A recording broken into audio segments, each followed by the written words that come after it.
And welcome into the Wednesday edition, Robbie and Rexrode, 102.5, 106.3 The Game, brought to you by First Horizon, Big Bank Muscle, Small Bank Hustle. Visit firsthorizon.com/get-it-all. Robbie Stanley, Joe Rexrode, Nick Keyser here with you on this Wednesday morning. Joseph, good morning. How are you? I'm doing okay. I've got to tell you guys this quick story from last week. Katie got back from a work trip during our show and took an Uber home. And the Uber driver was listening to a different program. Oh. And so she's like, well, why don't you listen and try this? And the Uber driver's like, yeah, just way too much yelling on that show. A lot of yelling that goes on over there. And then probably just to like get a better tip, he switched over, listened to us for a while, and then he's like, oh, this is great. This is my favorite show. I love this show. It's like Arden Key when he was taken hostage by PK. Yeah. I love Paul Kuharski. He is the best Titans reporter. His website is my favorite. It's the homepage on my laptop. Exactly. Robbie and Rexrode is really good. Do we really yell that much? I mean, he had to have been listening most of the time on a day that Kuharski's there. Well, yeah, you don't yell that much. I do feel like every once in a while I just raise my voice for no reason. Maybe I should work on that. I think it's part of your charm. Yeah, I kind of like it. Yeah, that's between that and my sexy face. It's really a lot. Lot to offer. Why this is a popular program? Yeah, exactly. I don't know what to tell you. Yeah. It is what it is. Bringing a lot to the table. Keyser, how we doing? What's going on? Morning, fellas. Yeah, doing good. Yeah, we're not known to. I mean, we're all faces for radio, right? You know. Speak for yourself, man. Well, no one would know with you. We keep waiting for the producer cam, but we don't get it. We used to have one. I remember when I first got started, we initially tried that out. It was like a suction cup on this painted glass here. I think I remember that. It fell down very quickly. It did, yeah. Oh, yeah. Fell. So is that that's the only reason we don't do it? Because we can't. I don't know. Can't get just some not got back. Can't figure out how a camera could work. Like, I mean, there's no way we could put it like behind the computers in there. Right. I feel like there's something we can figure out. Prop it up against something. Little clip or something. Yeah. Yeah. I don't know. Be pretty easy. Now, granted, with the amount of people that walk in that room at times, you may not want a camera in there. Yeah, I don't know. Yeah. Shady stuff going on. Big Joe walking around scratching himself. Yeah, you got to be careful. Got to watch out for what's going on in there. How about those Preds last night, man? Getting after it a little bit. Yeah. I was in here doing the pre and post game, 6-3, the win last night. They looked great. They really did. They looked awesome last night, particularly like Stamkos and O'Reilly together. They looked, I was joking before the show, they look like Draisaitl and McDavid out there. They're playing so well together. Good stuff. How about that? Don't do it too much. I got a couple. Don't do it too much there, Fred. I was going to say, I got a couple tweets in the immediate aftermath of it. What are they doing? Like, why do they look so good? Stop. It's like, all right, guys, it's okay. Yeah. Every now and then, it's okay to, I guess, remind yourself through them that you do still know how to play good hockey on occasion. It's not a bad idea.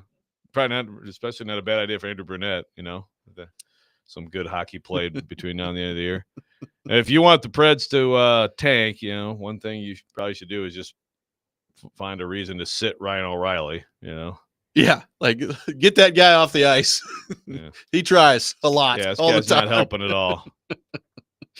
Preds back in action tomorrow, taking on the Kraken. So we got through the deadline yesterday in the NFL, Joe, for the franchise tag, and no tag for Sam Darnold. So he is going to be out there, and we'll see if he comes to some sort of short-term deal with Minnesota that people in Minnesota keep throwing out there. I heard, Stilly had a guest from Minnesota on yesterday, and he kind of threw the idea of a short-term deal for Darnold. I guess the more I think about that, the more it just doesn't make sense to me for him to do that. Like, we don't think there's going to be one team out there that's willing to give him like a 3 or 4 year deal with significant money attached to it.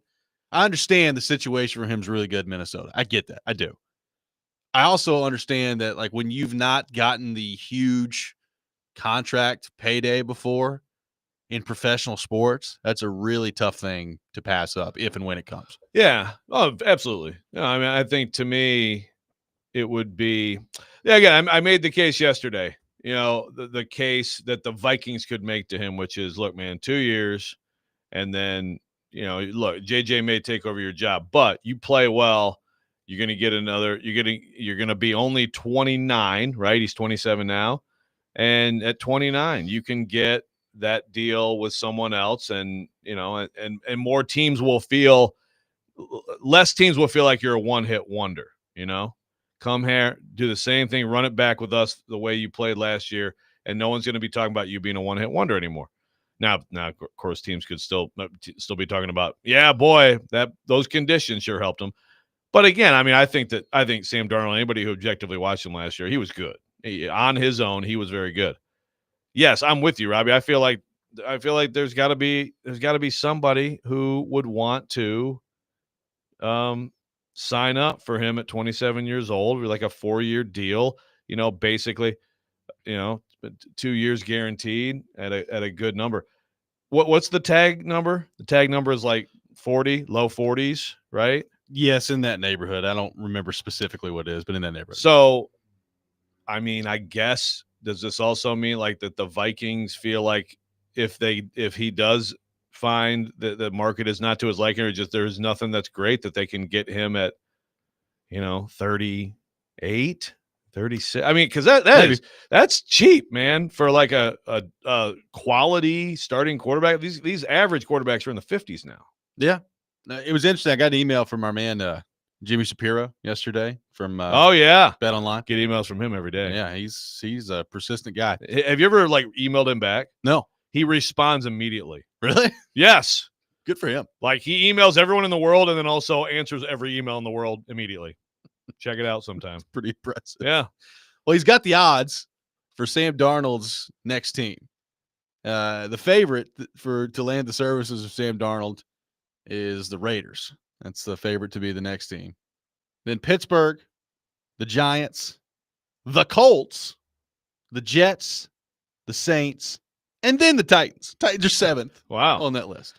Gee whiz. That's weird. The Colts are like significantly higher than the Titans. The Colts have 15-2 odds. Titans are at 33-1. This is one of those things, when you think about odds, being set, you have to take fan base into account, definitely with like betting lines and stuff like that. You have to take fan base into account sometimes. So is that part of this? I don't know, man. Just don't like. I don't know. I don't understand the Saints one. Like, if you're keeping Derek Carr, then probably not going to get Sam Darnold. Yeah, no, I don't either. And I would think that the Titans, just because they have an opening. They have a clear void, whereas the Colts kind of do or don't, or whatever you want to think there. Well, in contrast, he also put the odds for Aaron Rodgers' next team on there. You got the Giants, who are the favorite at -300.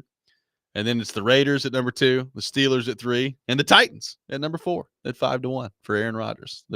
According to the odds, Titans significantly more likely to land Aaron Rodgers than they are Sam Darnold. Okay. I don't know if that means anything at the end of the day, but that's what the odds say. How many Titans fans would look? I know today we'll hear it. We'll read it.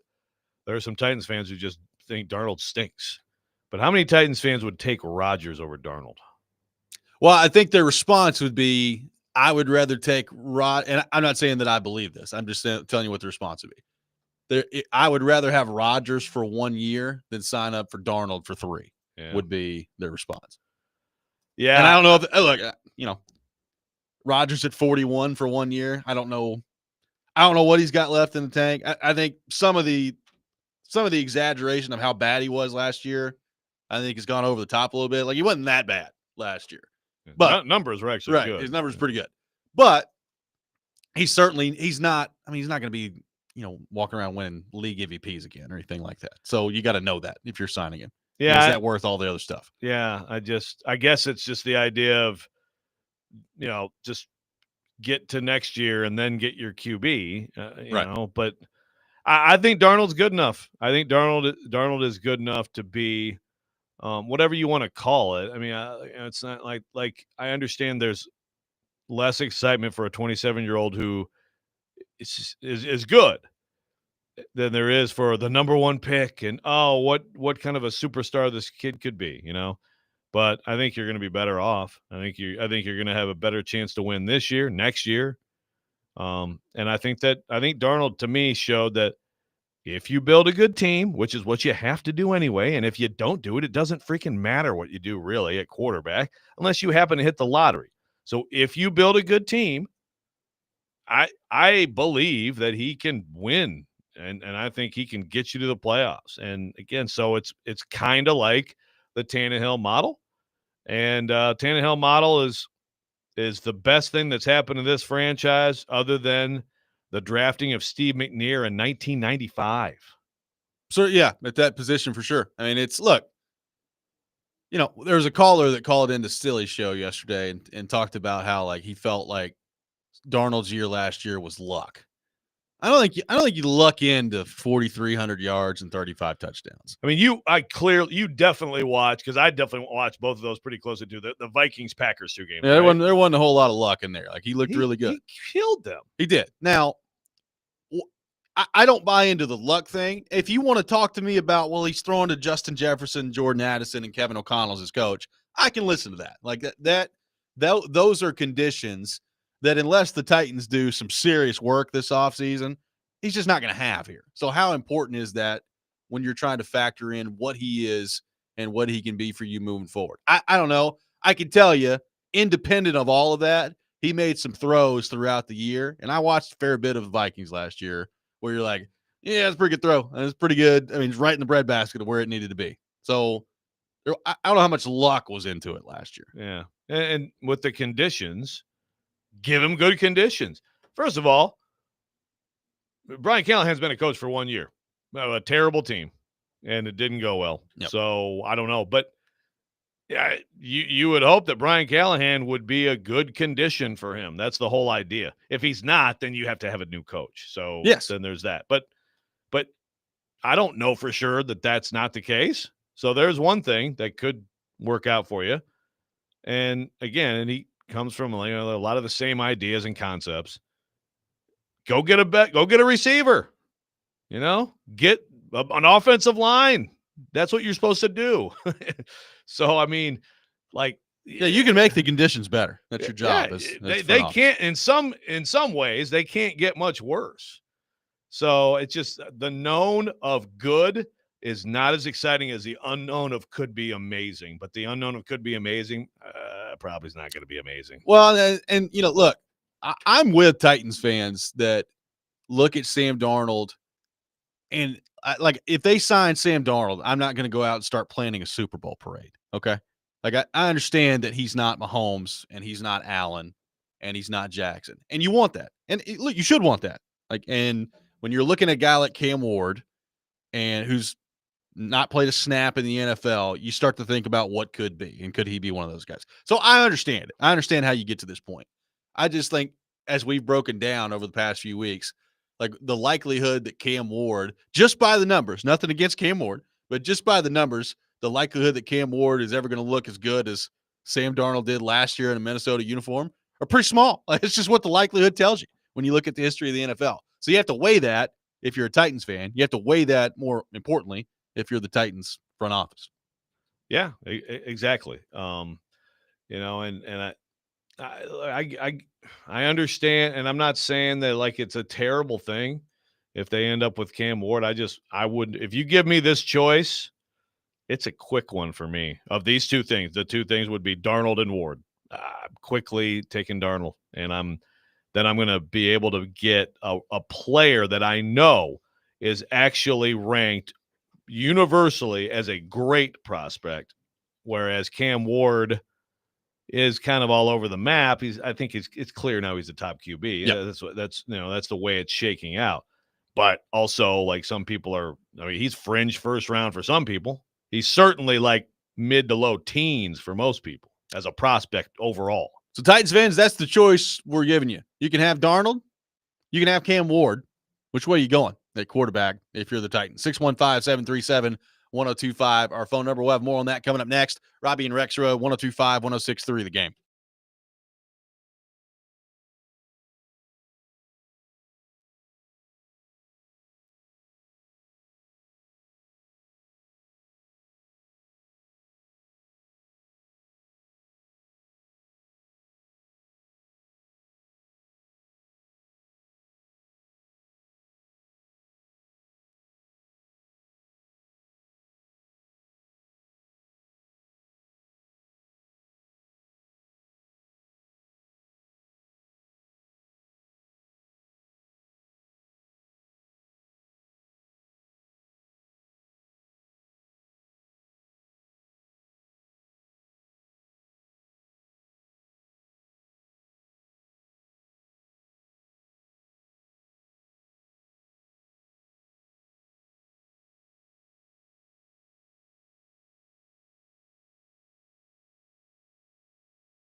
Welcome back in, Robbie and Rexrode, 102.5, 106.3 The Game. Taking your thoughts on our phone and text lines, driven by WilsonCountyHyundai.com. Throwing it out there.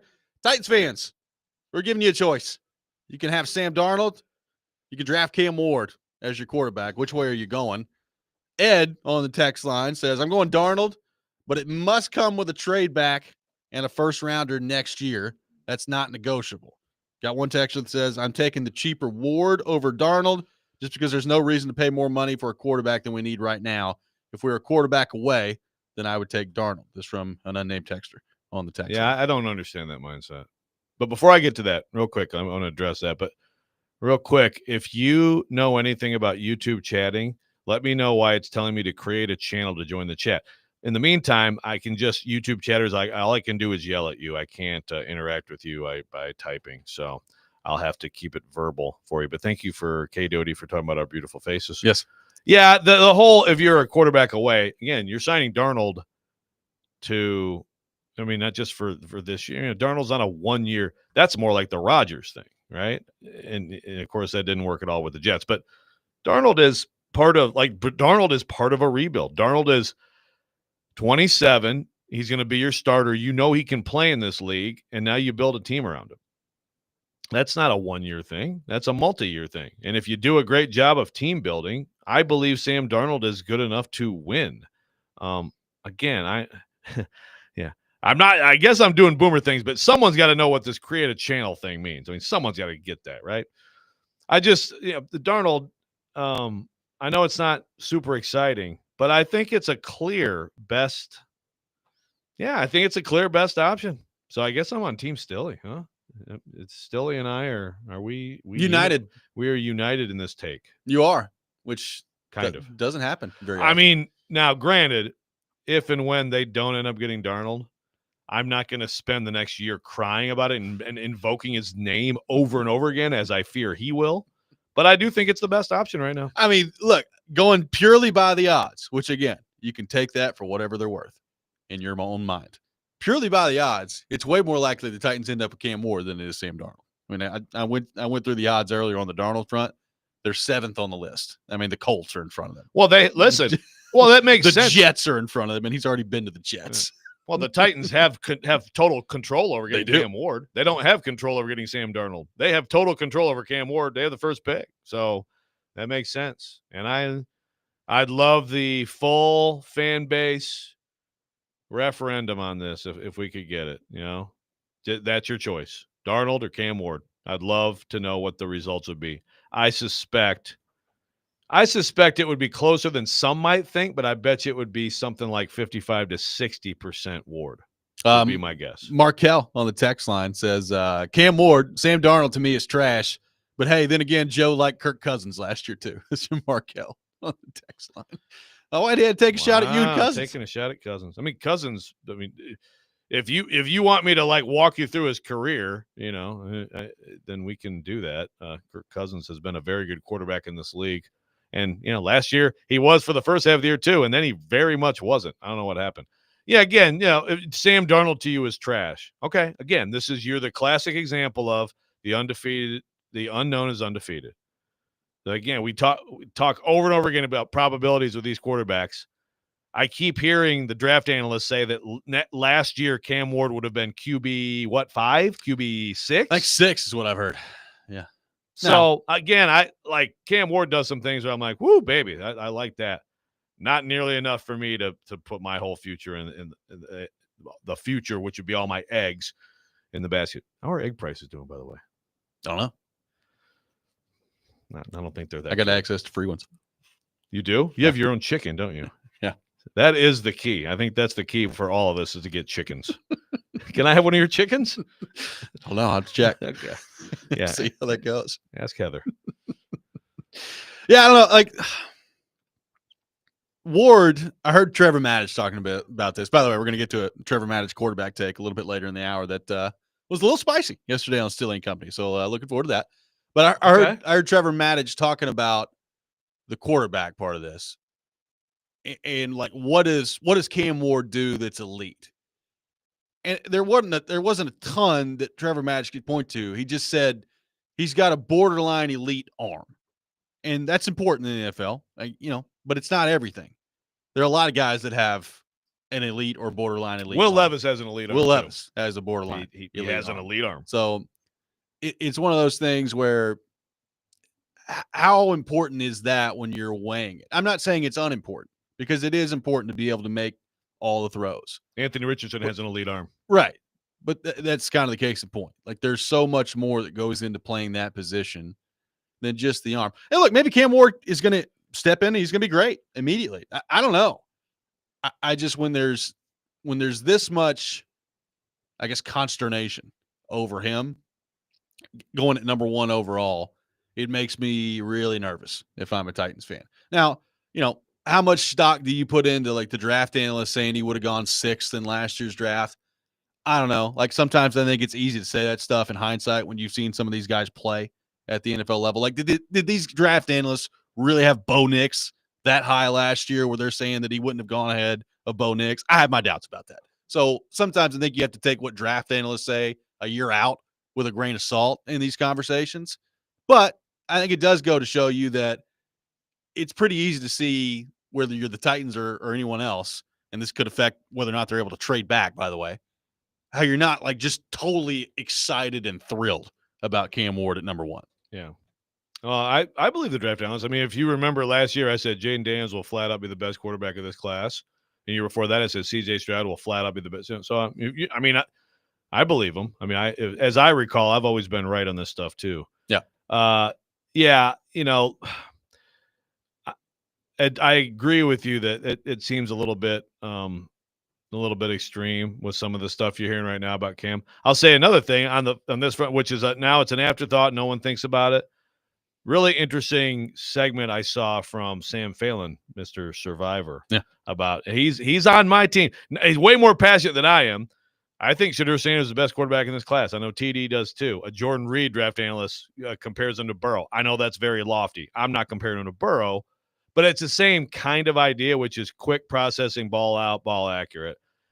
There's a metric which is throw accuracy rate, and his number is elite in that way. And it is comparable to Jaden Daniels. It would only be lower than Jaden Daniels from last year's draft. Jaden Daniels was the best in last year's draft. Just throwing it out there. I know that I guess we're expecting Shadur to plummet, but we're going to talk about him in just a second. That's why I think that he's my guy if I were to take one of these. But I'll take Sam Darnold over everybody. Darnold versus the world. Big Darnold Bobo out there. Let's head back to our 102.5 The Game phone line, driven by WilsonCountyHyundai.com. Welcome in Larry to the program. Larry, good morning. Hey, it looks like I'm Team Rexrode on this one. I'm all about Sam Darnold. We need to trade that number 1 pick, move back, get picks. We need dudes. We need more dudes on this team. I don't think Jeffrey Simmons, he's a good player. He's not a dude anymore. And right now, the Titans don't have any dudes. Who's the dude on that team, Joe and Robbie? Nick Folk. Guy kicks the crap out of the ball. That's about it. Both their specialists are dudes. They're pretty good. Yeah. Hey, I think Simmons still a dude. No, he's not a dude anymore. He might not be like. I mean, he's a borderline dude, right? I don't think so. No, I think he's a good player. I think he's pretty good. Is Jeffrey Simmons in the top 5 at his position right now? That's what you have to be a dude. I mean, yeah. Okay, well then they don't have many dudes. Well, I mean, is that an unfair list? I don't know. That's a good question. What is a dude? Now this reminds me of Animal House. Yeah, we need the dudes. Yeah, but I mean, or was it is Sam Darnold a dude at quarterback? No, he's pretpretty good, right? Josh Allen's a dude. Josh Allen. Yeah. Lamar Jackson, Patrick Mahomes. Those are dudes. Yeah. Okay. So I think we've established it. All right. Okay, that's fine. Jeffrey Simmons used to be a dude. Yeah. He's still very good. I'd take him on my team. Right. Yeah. I'm not trying to take a shot at Jeffrey Simmons, but I mean, we've talked about it. Is he the elite of the elite? Is he worth the money he's been paid the last couple of years? I don't know. So it's hard for me to call you a dude when we're having those type of conversations. So we can all agree they need more dudes. Yeah, a lot of them. 615-737-1025, our phone number.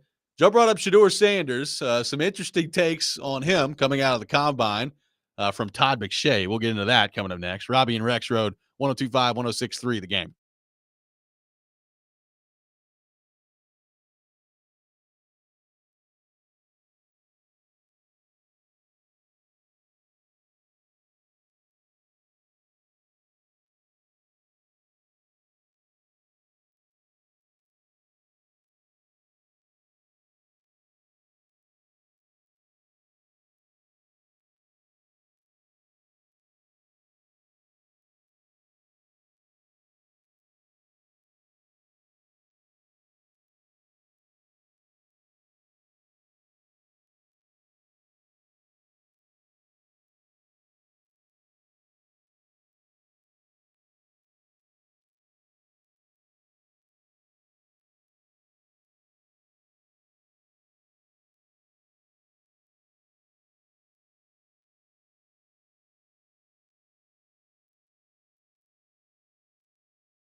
Welcome back in, Robbie and Rexrode, 102.5, 106.3 The Game. Taking your thoughts on our phone and text lines driven by WilsonCountyHyundai.com. 615-737-1025 is our phone number. 615-737-1025. Joe, you brought up Shadur Sanders. Some interesting comments from Todd McShay on his podcast on what he's heard about Shadur Sanders and potentially some people that he rubbed the wrong way with his meetings at the NFL Combine. Let's play a clip from Todd McShay's podcast on what he's heard through the grapevine of the impression that Shadur Sanders left with some teams at the NFL Combine. The two people that I spoke to were in meetings and had these individual meetings that I just laid out to you, what they are, who's in there, and why they're important. Teams in the top 10 drafting that need a quarterback. The two people that I spoke to in these positions left the meeting feeling like Shadur Sanders was not overly concerned with what they thought of him. They had a 15-minute meeting with him, and when they were done, they both said in different ways, different words, that they did not feel like Shadur Sanders cared all that much about what that organization thought of him. So that was Todd McShay, and there was a question that followed up to that on his podcast, basically saying, so what you're saying is, like, this is not good. It's a bad thing. It's not like he walked in there and says, you know, I'm just confident. I don't care what anybody thinks of me. I'm just confident my own guy. And here's what McShay had to say in response to that. A couple of the quotes that I put in there. One said that it wasn't a professional approach. One person that I talked to said the best way I can describe it is it just wasn't it wasn't a professional approach. Shadur Sanders did not take a professional approach to this interview. The other person I talked to said he wasn't taking it seriously at all. I didn't get the sense that he was taking it seriously. So when you hear it wasn't a professional approach and you hear he wasn't taking it all that seriously, that's not the interview that you're looking. It's not the response you're looking for from a potential suitor, from somewhere you plan to go play. So, Joe, what do you think of that from Todd McShay? This is it's kind of a new, kind of a new one, right? I don't know that I've heard this one. We got the Levis grabbing the bag of chips. This is like, I'm trying to think of like what this would be. Like, is he just like, sticks and stones may break my bones, but names, like, what does that mean? I don't care what you think of me. I don't care. I'm good. Like, it's like the team's talking and he's just la, la, la, la. Whatever. I don't care about your offense. It'll be my offense. I don't know. I would love now to know more specifics about this, you know? Stop talking. My dad's on the phone. Yeah. I got to talk to him. Yeah, that's interesting. I don't know. But that's a big, accusation. Is not a professional approach. Again, is he just in there like, just spinning in his chair? Like, what's he doing? What is happening right here? In all seriousness, I don't know what they're talking about there, but like, if that's the way that they feel and it's legitimate the way that they feel, and it's not just, bull crap this time of year that comes out around the draft. Yeah. That's not great for Shadur Sanders. Right. Like, that's not really what you want to have associated with you. And again, with all these, remember, there is a certain amount that's BS. So, but it feels like there's enough. Look, like with Shadur Sanders, I think there's, again, I absolutely think the Deion thing hurts him, doesn't help him. And again, there's people texting today about the baggage, and again, I'm like, well, is it baggage? In my opinion, I wouldn't be too worried about it. Some people disagree. Some teams may disagree. It doesn't help him, like in the perception of him, fair or not. That's just what it is. And I think, like Shadur publicly, from what I've seen, it feels like he's done a pretty good job of like trying to, like, again, people talk, like he's been very good with media people and on Radio Row. He trying to do the right things, which I think is smart. But I mean, I think he's cocky, Now, my whole thing is, I think his personality publicly can come off a little bit brash and things like that. Again, to me, it's like, if you can play, actually, I'll prefer that. Like, if you're that guy and you back up on the field, great. And then all the other teams can hate you, just like with Levis, right? Yeah. Like, if Levis was good, so many teams and fan bases would hate his guts because of how he is. But that's okay if you're good.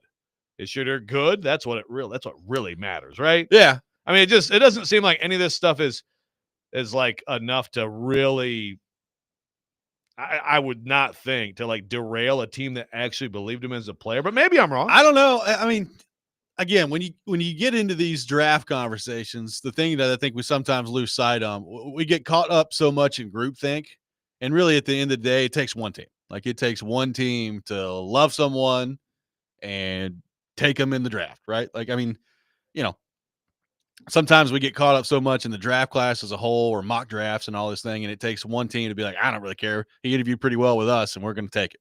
And that's at the end of the day, he goes 6th or whatever it is at that point. Now, I will say, going back to the groupthink part of it, you have this stuff coming out from Todd McShay. There's all this buzz around the combine about how he didn't necessarily help himself with some of the interviews. We talked about the Dane Brugler mock draft yesterday. He's got him falling to 21 with the Steelers. So, I mean, it does feel like that there is a lot more hesitancy on the Shadur Sanders front. We're going to get to a take on Shadur Sanders by Trevor Maddich here in a few minutes, which is kind of spicy. So there's a lot of negativity around Shadur Sanders right now. Yeah. How much of it's real? I don't know. We're going to find out. Yeah. So, I mean, look, it certainly sounds like he some of it is created by him, right? So, again, I'd love to know a little bit more specific on what exactly that means. Not a professional approach. Didn't care what the team thinks. Again, like I really would like to know what are the words he said. Well, like, again, what did he say? You know, remember the other thing that McShay pointed out there too. These are 15-minute interviews. Yeah. So like, it's got to go pretty poorly in 15 minutes, right?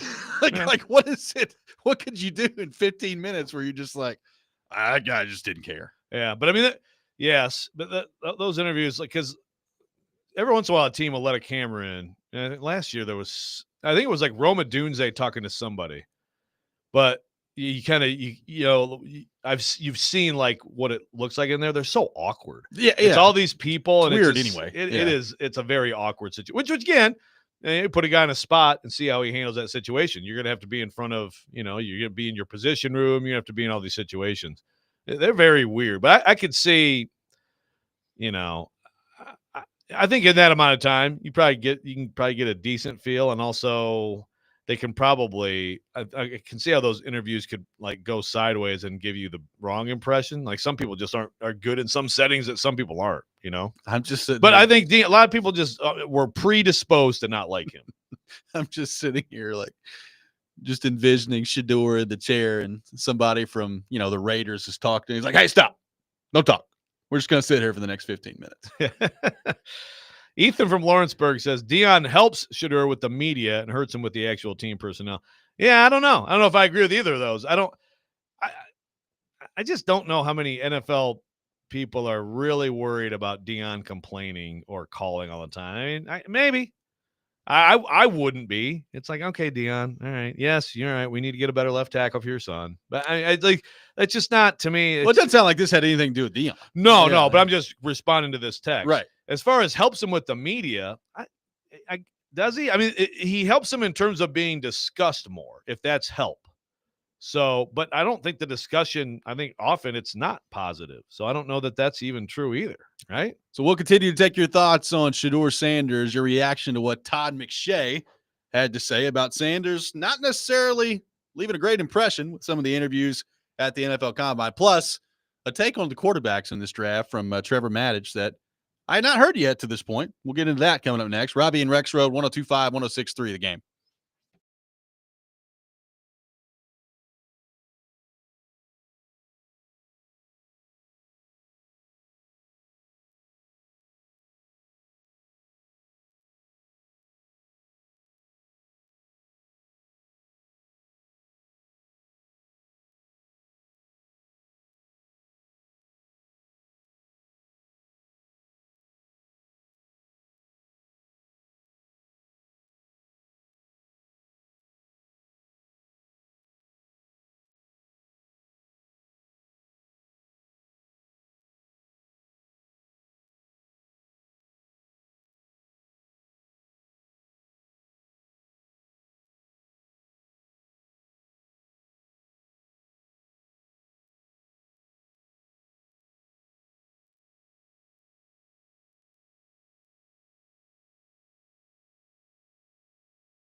Welcome back in, Robbie and Rexrode, brought to you by First Horizon, Big Bank Muscle, Small Bank Hustle. Visit firsthorizon.com/get-it-all. We are live from our Busy Bee Plumbing, Heating, and Air Conditioning Game Nashville studios, home of the $99 yearly Beehive membership where the buzz is always about great service. Paul Kuharski from paulkuharski.com will be with us later in the program.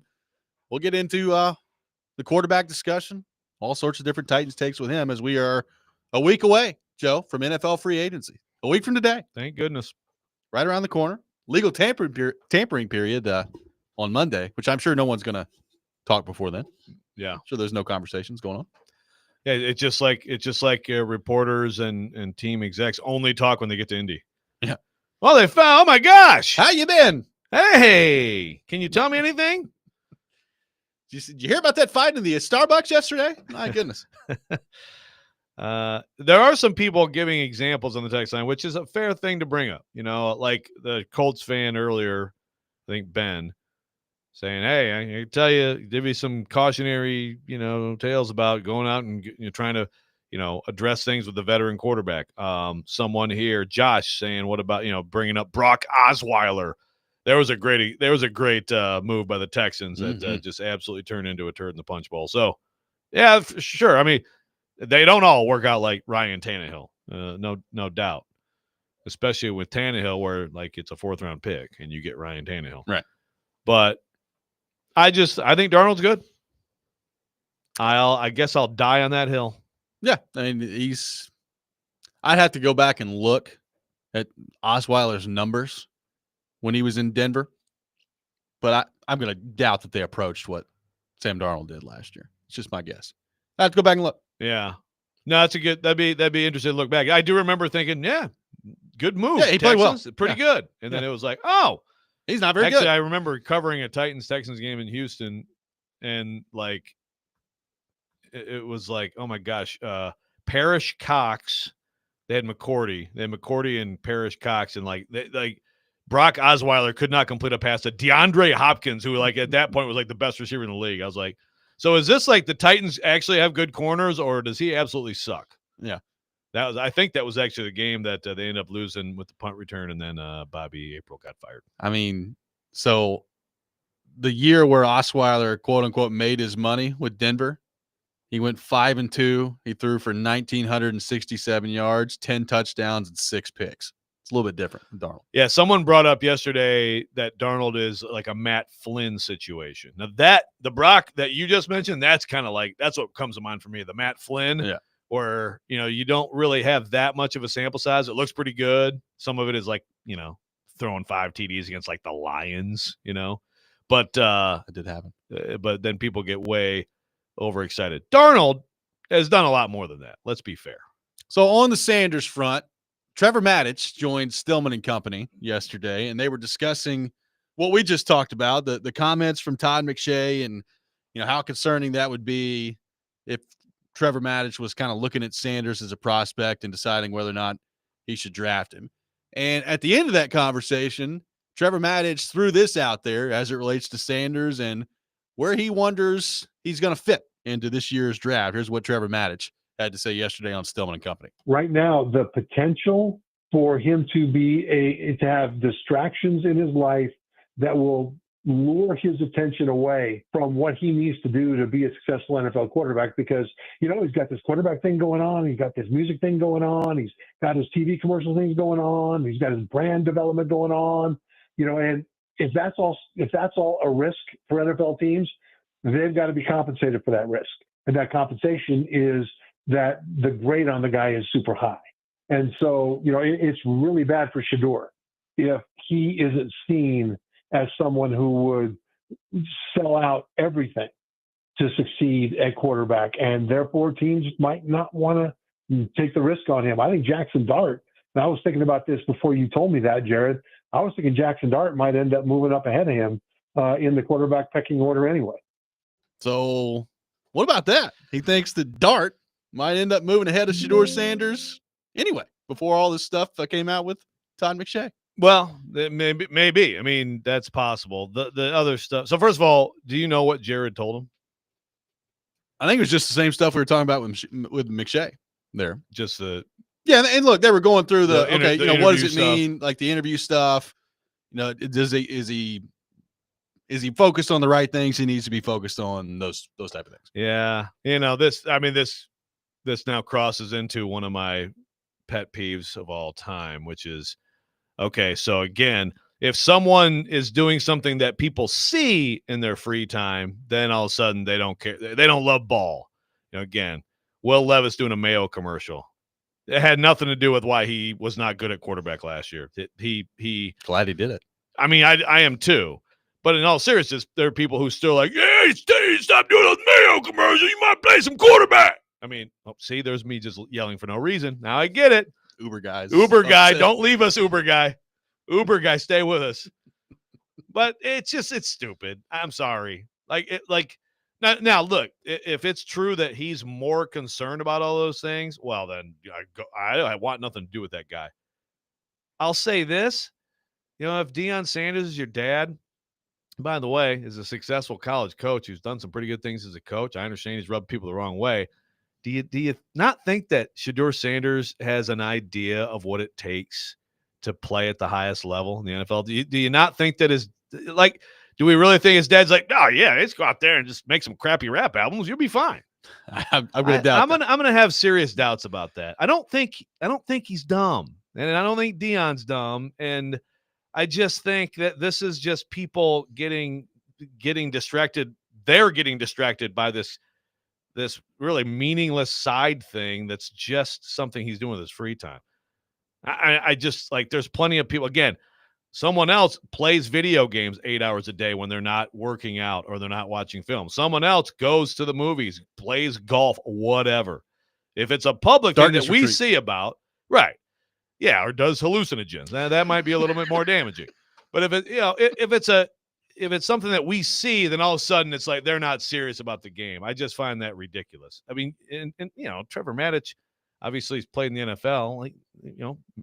People have families and they do things with their kids. They take them or they go watch their kid playing a recital or performing a recital. I just don't understand why people can't figure that out, that these are not robots who only spend all of their waking time with football. No one does that.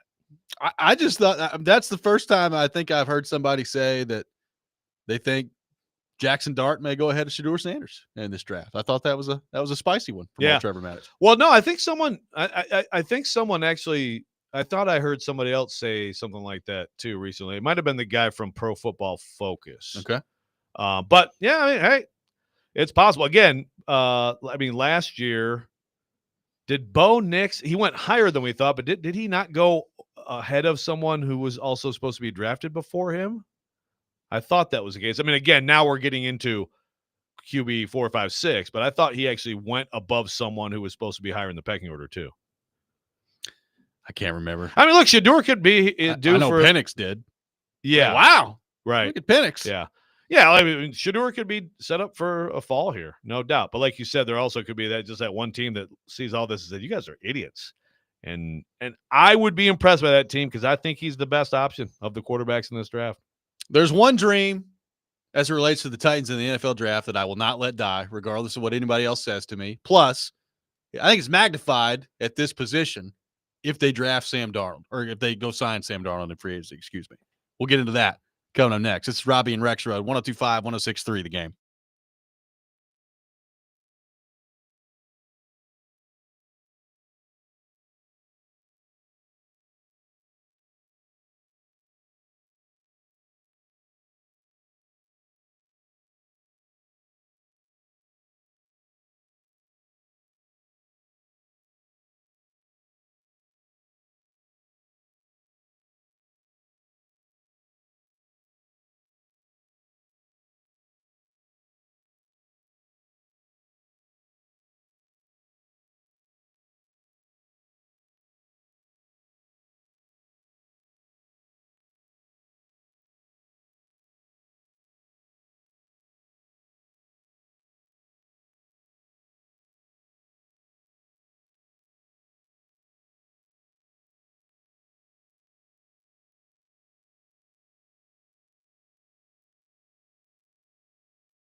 Hour number 2, Robbie and Rexrode, 102.5, 106.3 The Game, brought to you by First Horizon, Big Bank Muscle, Small Bank Hustle. Visit firsthorizon.com/get-it-all. Robbie Stanley, Joe Rexrode, Nick Keyser here with you. Paul Kuharski will be with us later in the program. We got a lot to discuss with PK, so we will get into that throughout the program. Taking your thoughts in the meantime, 615-737-1025, our phone number. Joey had Bruce Feldman on the show yesterday. Really good information. If you missed that interview, you can check it out. Robbie and Rexrode, wherever you get your podcasts, Apple, Spotify, thegamenashville.com. And one of the things we got into with Feldman was the wide receiver position and how exactly how stacked is it this year when you're looking at some of the top receiver prospects. Who stands out? How could the Titans get themselves in play for one of these guys? And what are some names that he's hearing that are making some headway, either on the positive front or the negative front, coming out of the NFL Combine? Here's what Bruce Feldman had to say on the show yesterday. Yeah, I think he will end up being a longer term a defensive back and a corner, because from the people I talk to who like him a lot, they think he can be a great corner or a really good receiver. And it's just harder to find great corners. And he came across great in the meetings with teams that I talked to. They really, really liked him. I mean, I have a story in the piece on The Athletic, just of an anecdote of what he told one of the coaching staffs. I mean, they came away, they went in really liking him, and they loved him after that. The receiver class is not great like it was last year. I mean, you had obviously 4 big-time receivers, the 2 LSU guys. You certainly had Marvin Harrison Jr. and Roma Dunze last year. I think Tedero McMillan from Arizona has exceptional ball skills. He's 6'4 plus. He did not come across great in the meetings of the coaches I talked to. They were just kind of underwhelmed by him and kind of his vibe. But I don't think there were character concerns. They just didn't kind of love how he came across. But his film is really good. You know, there's questions about his speed. He's probably never going to run. He told some NFL teams he's not running at the combine. I don't think he's going to run in his pro day. So people are sitting there going, is he a 4.55 guy? Is he a 4.7 guy? He's probably in the maybe low 4.6s, but he has spectacular ability to make contested catches and make big plays.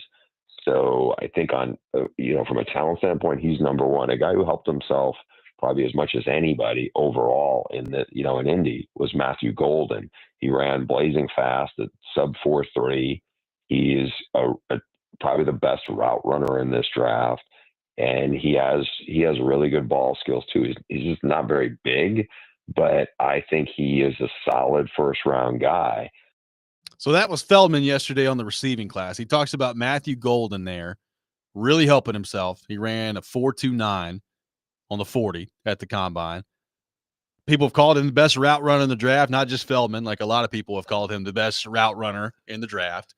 Ted McMillan, you heard him talk about, he didn't necessarily blow people away with his interview, and he's not running at the combine. Doesn't sound like he may run at his pro day. He does have like the size and length and the contested catch ability that you're looking for at the top of the draft. Overall, though, it does not sound like Feldman thinks this is a great wide receiver class. So I'm wondering, like, approaching this, if you're the Titans, let's say they go get Darnold, and Darnold ends up being their quarterback, and you're trying to trade back out of number 1. How attractive is trading back and picking up somebody at receiver, whether that's a McMillan, whether that's a Matthew Golden, or a dream that I won't let die with Travis Hunter here in just a second. We'll get into that. Well, Matthew Golden, best route runner, 4.29, and also had good hands. And if you watch Texas, it's on. He put it on film too. So it's interesting, like how much did he help himself? There's always some people who help themselves at the combine. He had to have been one of them. How much? And, like the Ted McMillan thing is really interesting there. It's sort of that hazy, didn't come across well, but high. That's where sometimes I do perk up a little bit and think, is that a team that actually does want him and wants people, you know what I mean? And just wants people to think that there's something going on there. But again, all these teams that are serious about any of these guys have their own interviews with them. So I don't even know how much that necessarily helps. But not running, and not surprising that Ted McMillan wouldn't run. He's exactly the type of receiver that doesn't run at the combine because, one, while going in, I think people had him as a top receiver. Two, he's not – the 40 time is not going to be his strong selling point, right? No. It's how big physical he is and how good he is at body control and overpowering DBs downfield. No, now if I'm a team, I probably also don't love it that he's not running, at least at his pro day there. So we'll see what that looks like. Like you wonder, like, how fast is he? Like you don't want him, running a 5.1 out there. So well, that's true. We'll see what that looks like with Ted McMillan moving forward here. Let's go to our 102.5 The Game phone line, driven by WilsonCountyHyundai.com. Welcome in Dylan to the program. Dylan, good morning. Thanks for calling in. Hey, good morning. So Bruce Feldman's comments about Ted McMillan's, his vibe was off. His vibe. Are you kidding me? The dude's vibe is off. Can you tell me what that means? Because a vibe is different to everyone. Like a vibe means something to me. A vibe means something to you. A vibe means something to everyone. So what does it mean his vibe was off? Can anyone explain that to me? Because that sounds like total horse bleed, if you know what I mean. Thank you, it's total BS. Appreciate the call. I was hoping Dylan would say the word vibe a couple more times before the call ended. We're vibing. Well, we are vibing here. We are. To your point, is that a team just throwing that out there? Again, you're talking about a meeting. Quite frankly, this is just me. I wasn't in the room. Other teams can view it differently. But I don't really care what somebody's vibe is like all that much. If I'm convinced that the player that they are on the field is good and that they don't have character concerns. Yeah, but vibe can mean a lot of things. It can. So, if the vibe is, this just kind of seems like a jerk. Yeah. That can be a vibe, Yeah, this doesn't seem like a guy that we'd want in our locker room. That can be a vibe. Yeah, I think a lot of that. But he also said he didn't think it was a character concern. So what does that mean? Right. I mean, it's kind of like a sliding scale sometimes. Okay, well, this guy is so good that I can deal with someone being, not my favorite person when I'm sitting there talking to him.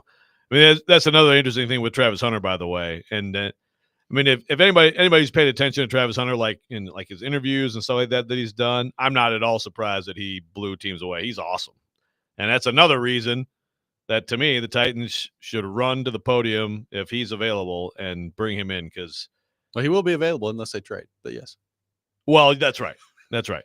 Yes. I'm thinking in the scenario of going down to 3. But, well, I've already said it. If they are at 1, that's who you draft. And that is – I do put some stock into, just what seems to be just a really positive, go-getter, going to be a great addition to your locker room kind of guy.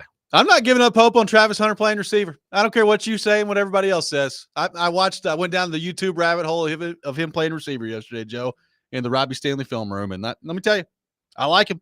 I like him at wide receiver. And apparently, Joe, he does too. He likes wide receiver. Now, he's throwing it out there. He wants to play both sides of the football. I don't blame him. I get it. But Kuharski put this out there yesterday at paulkuharski.com saying that he's been told by multiple people that the feeling is that if he's going to be steered in one direction, the direction that Travis Hunter wants to go is offense. And as PK points out, that's not a surprise. There's more money in playing offense. But apparently if forced to choose which way to go, Hunter would choose playing wide receiver.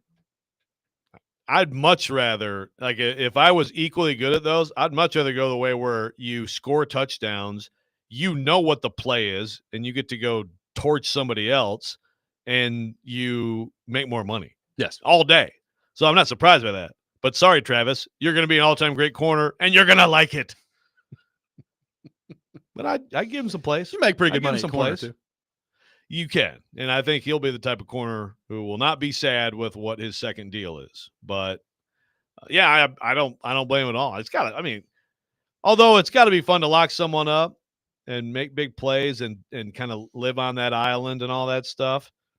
It's way more fun to score touchdowns, right?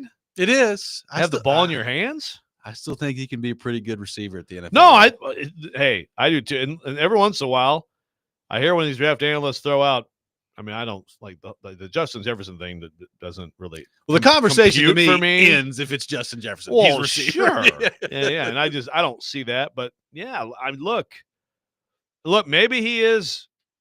He's this absolute freak of all freaks who can do both. I just don't think in this league you're going to avoid injury doing that. I don't see how you can do all those snaps. And again, you're just exposing yourself that often in a game. You're going to get hurt, right? I don't think it's a sustainable way to look at this. And you want him, returning punts too. It's like, does he ever get off the field? Yeah. Is he ever on the sideline over there? Yeah, just stay out there. 615 like the best kid on your youth team, you know. 615-737-1025, our phone number. More of your thoughts on the wide receiver position in this draft. Some interesting comments from Feldman on Ted McMillan there. We'll continue to take your thoughts on that. Robbie and Rexrode, 1025-1063, The Game.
Welcome back in, Robbie and Rexrode, 102.5, 106.3 The Game. Tune in later today to 94.9 The Fan for Vanderbilt baseball as the Commodores host St. Bonaventure. Pregame beginning at 4:15, first pitch at 4:30. Coverage also available on the 94.9 The Fan app and at thegamenashville.com. We are live from our Busy Bee Plumbing, Heating, and Air Conditioning Game Nashville studios. Over the $99 yearly Beehive membership with a buzz is always about great service. Taking your thoughts on our phone and text lines.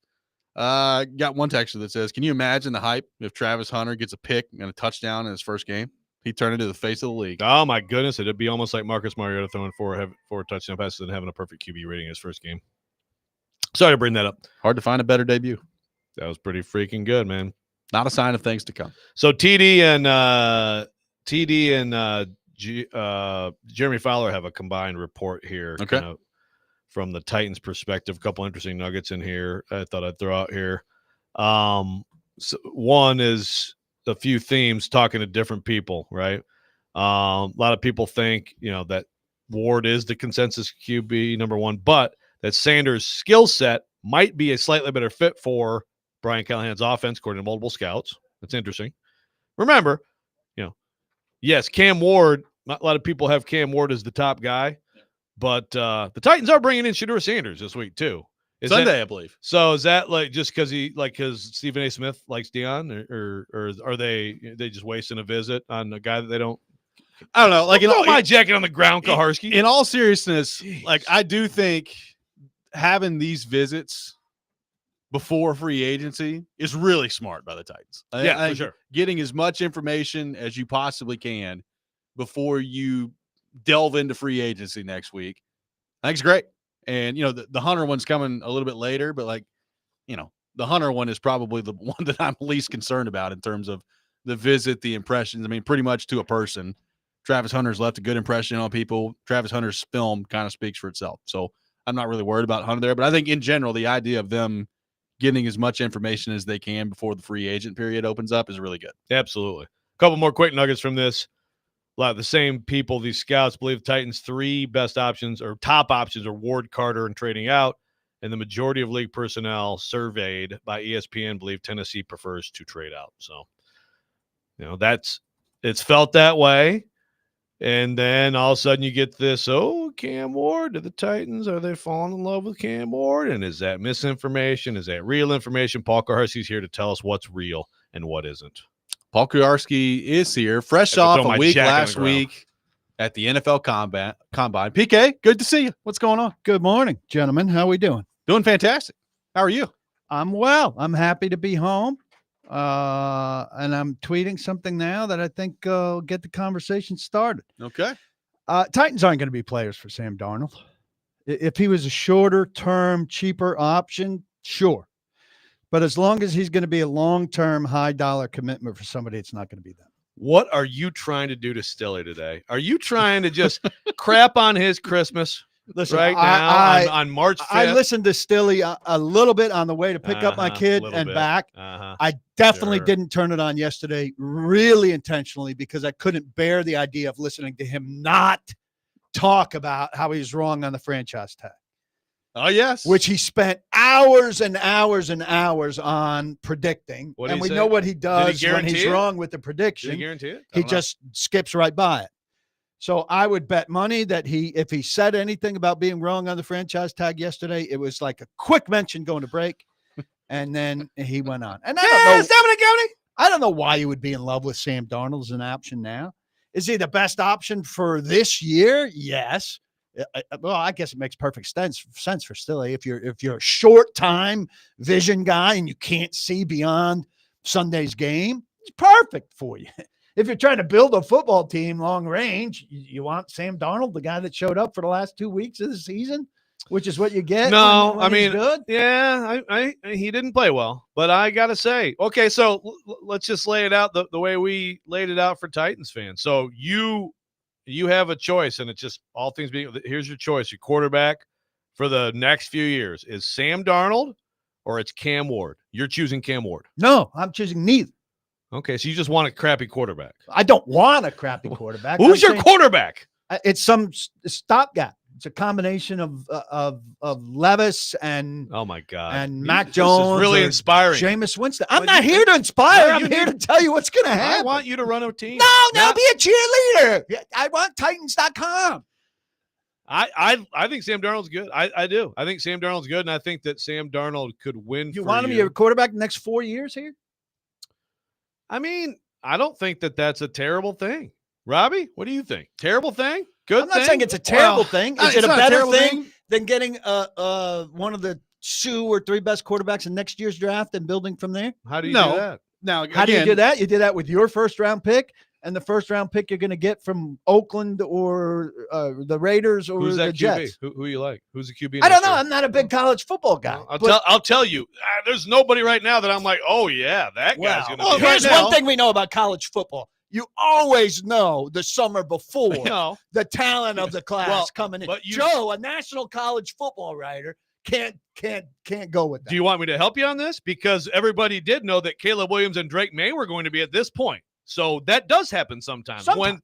But But not all the time. that's true. Sometimes the season plays out, and the guy that Yeah. you think's going to emerges, and And it's sometimes certainly the gonna class sucks, which Yeah. is possible next year. It's Well, when's the possible. last time there were back-to-back quarterback classes that suck? Go do some research. Get back to me on that. I'm thinking it's pretty unlikely that you're going to get back-to-back classes that are this bad. it'd be tough to get back to back that are No, this yeah, bad. maybe. I mean, as we sit here That's today, the kind of thing you should know off the top of your head. National college football, right? as we sit here today, Yes.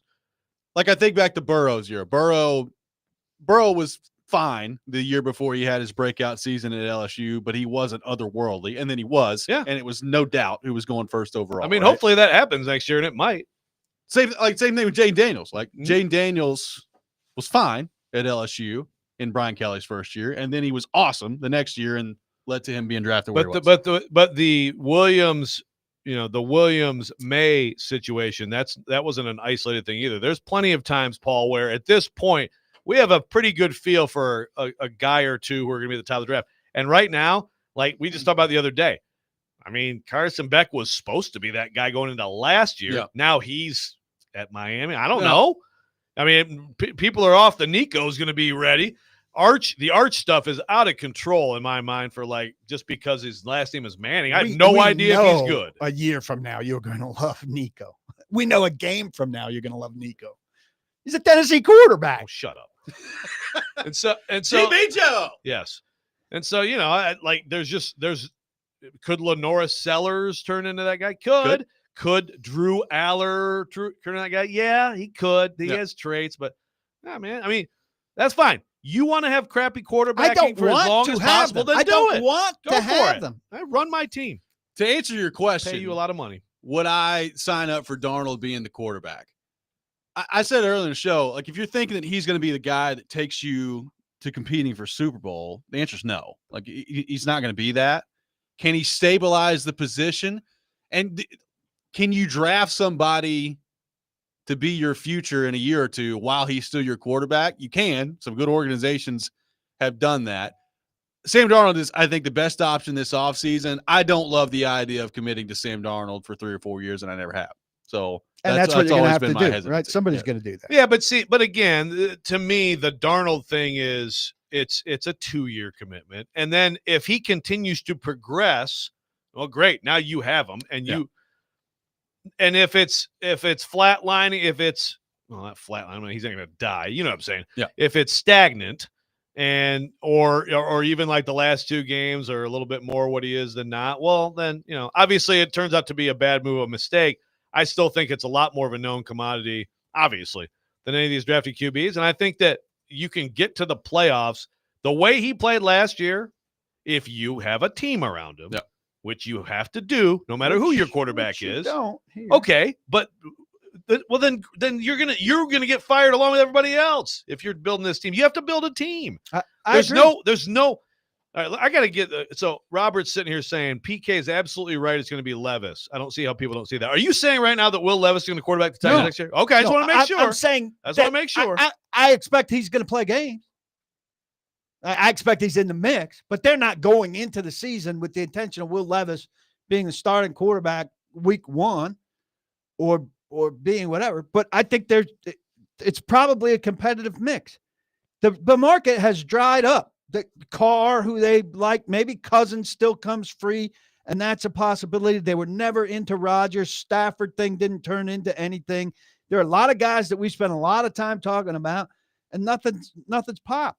Everything's gone back to where it was. So you expect then I expect it's going to Levis be on the team. Yes, and you expect that it's either it's a stopgap type. So they're not going to kinda draft guy. a QB. You don't believe they're going to draft a guy either. I don't believe they're going to draft a late guy. I think if No, they I mean, drafted are they going to draft Cam well, Ward? They might draft Cam Ward. They don't know yet if they're drafting Cam Ward. So they might draft Cam Ward, and all of this is moot. If they don't draft Cam Ward, I don't think they're drafting a later guy. I think if they did draft a later guy, it would be McCord, which I don't love, and I don't know that he's. You were throwing so much excitement in the air about the Tennessee Titans today. I mean, who couldn't be excited? But you're talking stopgap in terms of like the Daniel Joneses, Jameis the Winston, Mac Joneses, Mac Jones, one of those guys. Winston Jones, one of those, who I would think would come in as the We're the starter, Tennessee Titans. but would fail at some point, prompting Levis to get a chance. Who would fail at some point, prompting that guy to get another chance, which would result in 7 Then starts picking for number 2 one next year. and 8 starts for the other. All right, I can see him at the top of the draft next year now. Okay. You talked me into it. 615. I don't know who they're going to draft, but they'll be up there. 737-1025, our phone number. PK is with us the rest of the program. A lot of things with the Titans to get into with him. We'll continue to do that next. Robbie and Rexrode, 1025, 1063, the game.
Welcome back in, Robbie and Rexrode, 102.5, 106.3 The Game. Taking your thoughts for Paul Kuharski from paulkuharski.com on all things Tennessee Titans. Some people upset on the text line that apparently the Titans not going to involve themselves with Sam Darnold. By the way, Jordan Schultz might be reporting this soon. So keep your eye out for that. That'll legitimize things and make it I'm going to add that to everything I report now. It was a banner I day did for that you on Twitter the yesterday. other day. I did that yesterday when I reported that Mike McCoy is joining the coaching staff, and then in a subtweet on that tweet, I said Jordan Schultz will be reporting this soon.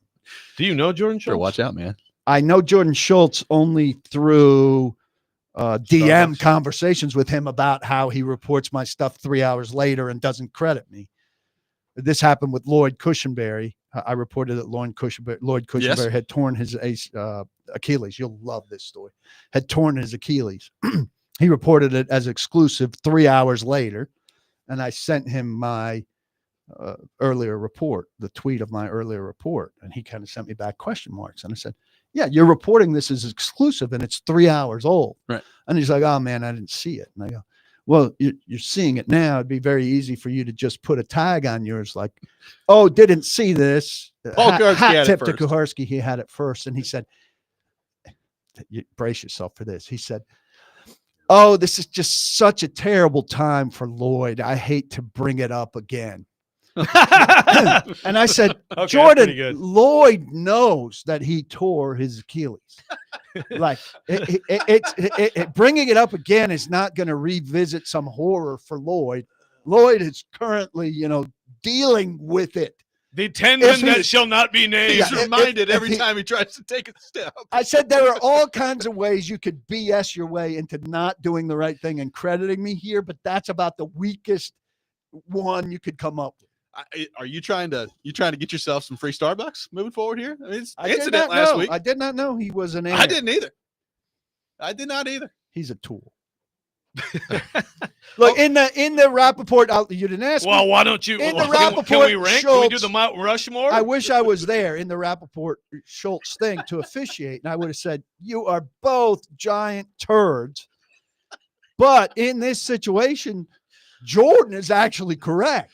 Yeah, that's But I true. like him less. But he's correct. Like, and I don't understand Also- why Don Yee and Brady Side are so anxious to downplay the meeting with Stafford.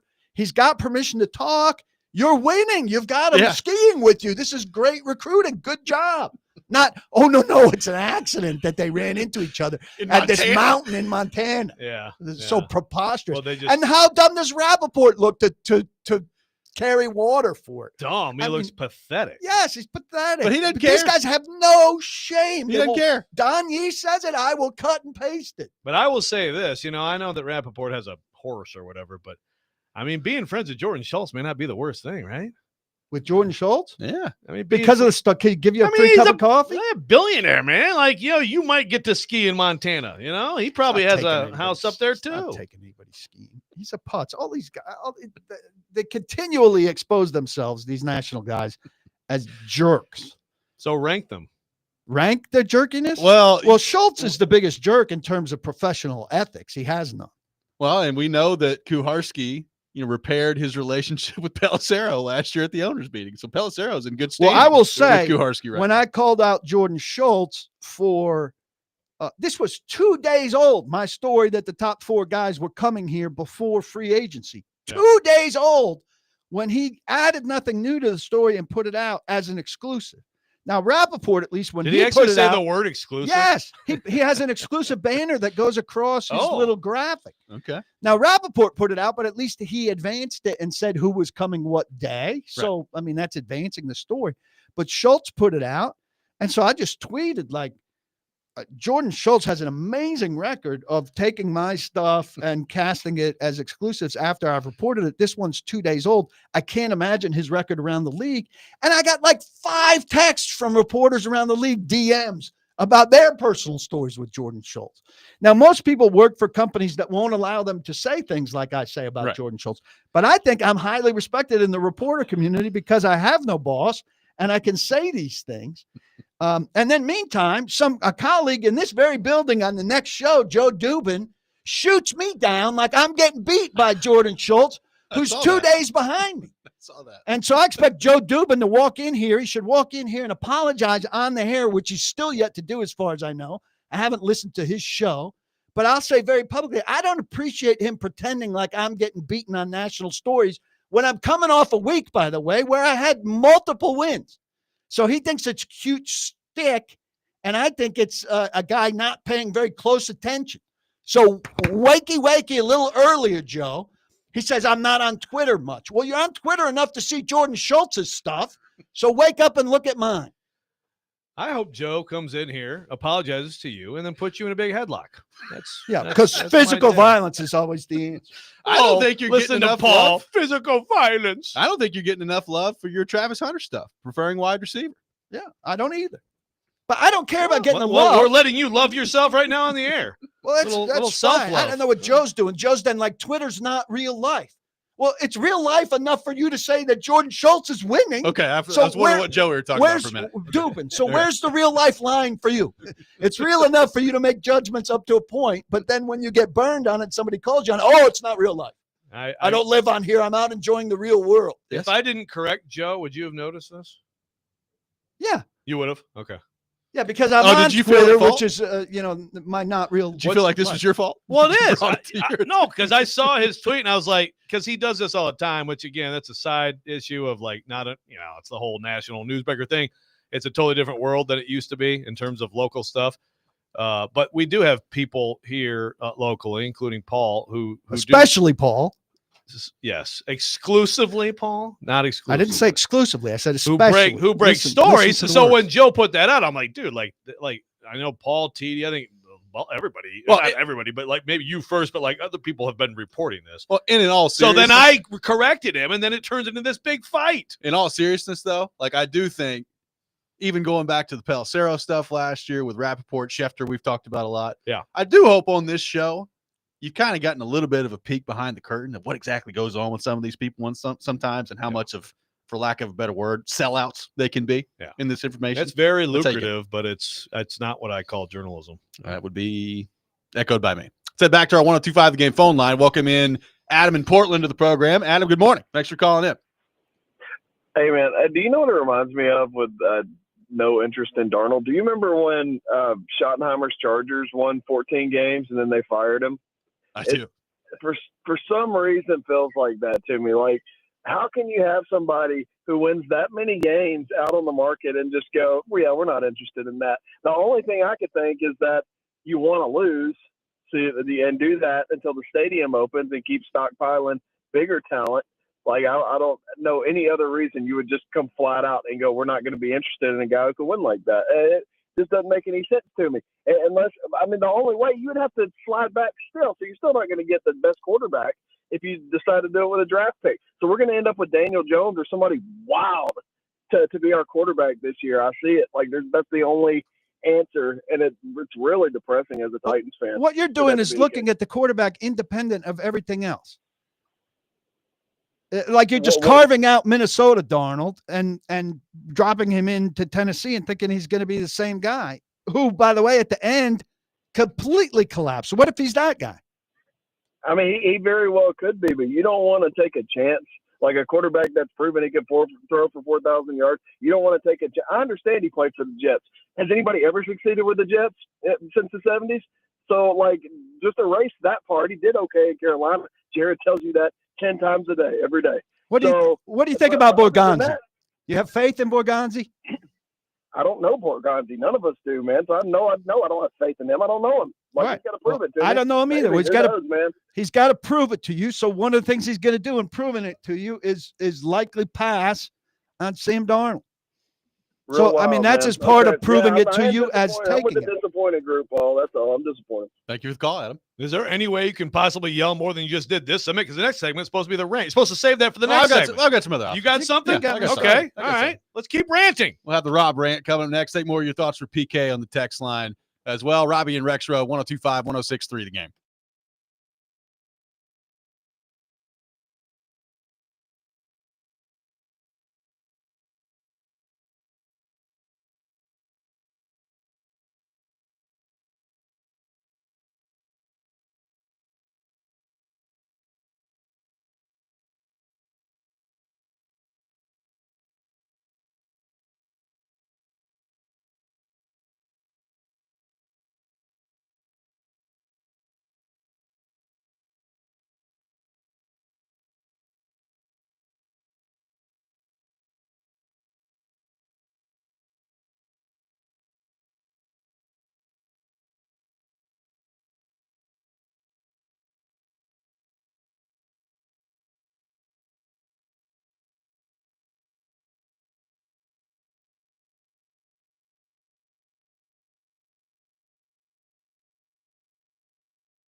Don't make me angry. Sometimes you have to tell someone to pound sand. You wouldn't like me when I'm angry. This is the Rob Rant. Now on Robbie and Rexrode. Let's start repeating things and using big vocabulary words.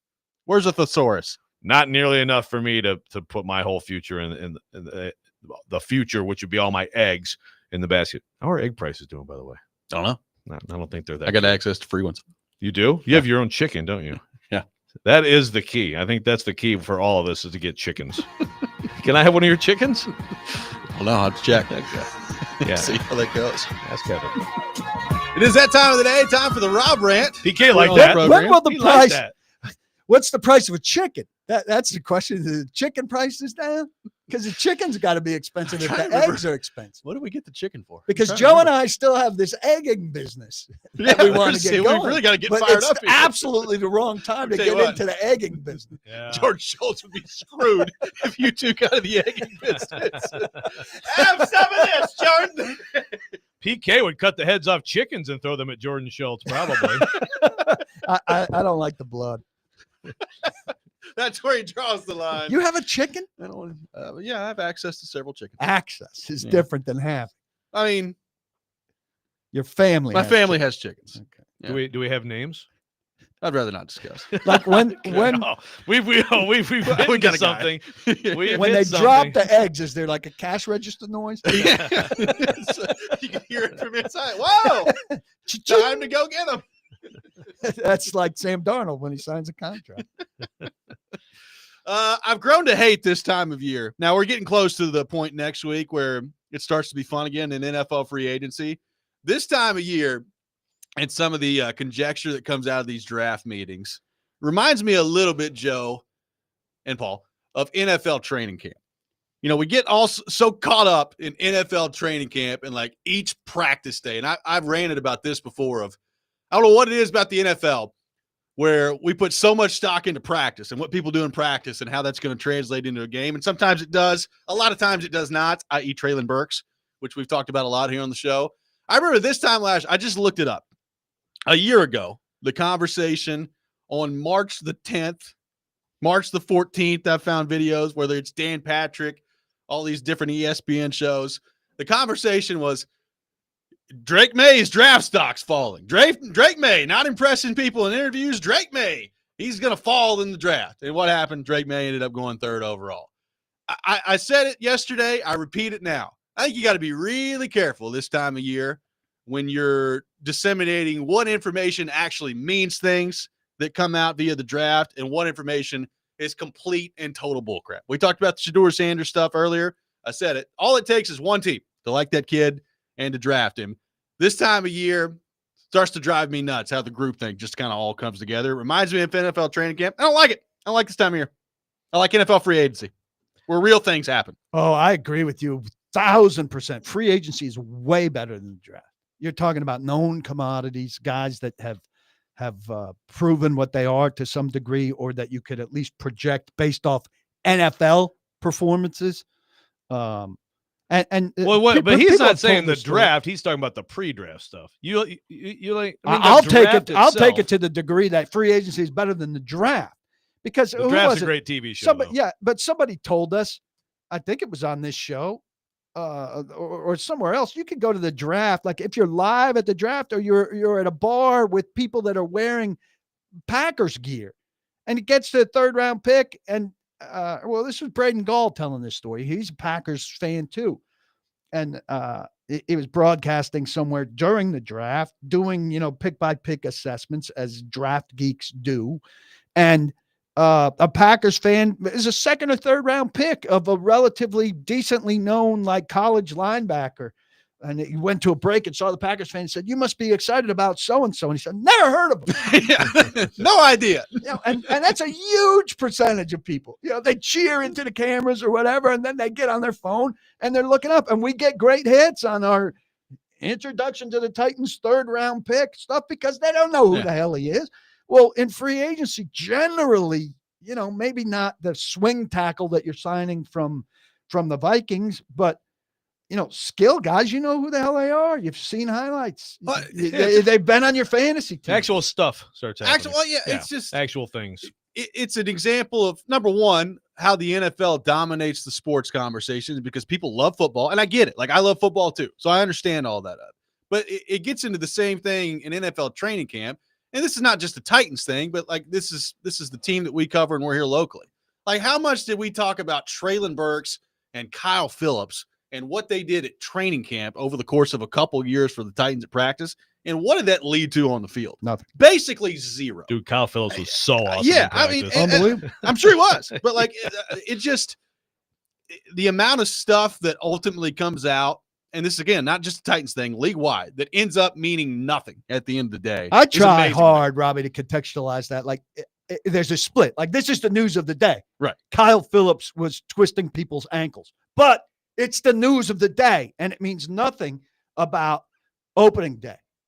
Right. And then especially after you go through it once with Kyle Phillips and say he's going to be on the injury list all year and play 3 games. The second time he does it, you go, we've seen this before. Yeah. He's a hell of a training camp player, but it means not. But fans won't. Yeah, but put up any guard. Well, to be fair, that there also are guys who do things, and then that leads to Yes. stuff in the So there's like, well, there's some value to it, but yes, it gets very. And with certain people, it's just like at some point you just have to stop. Like, it's not happening.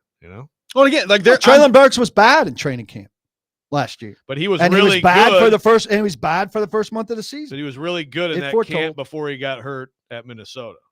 So I don't know. I meant Calvin Ridley. Calvin Ridley was bad Yeah. for the first month of Yes. training camp last year, And and he he's was bad for the first month of the season. Yeah. I mean, there's And they is kept some telling us there's correlation. nothing to see here. Don't Right. worry. Well, and like even draft wise, like I bring up the Drake May example. There's somebody like that every year that their draft stock is quote unquote falling, and then the actual draft comes around and it's not. So that's a good one to ask you, PK. Shadur, there's all this. So we've heard didn't take it seriously. Who said that? We was McShay. McShay. Yeah. Didn't seem like he cared what teams thought of him, which that's a new one on me. Didn't seem professional enough. There's more and more stuff about him not being impressive to teams in these interviews.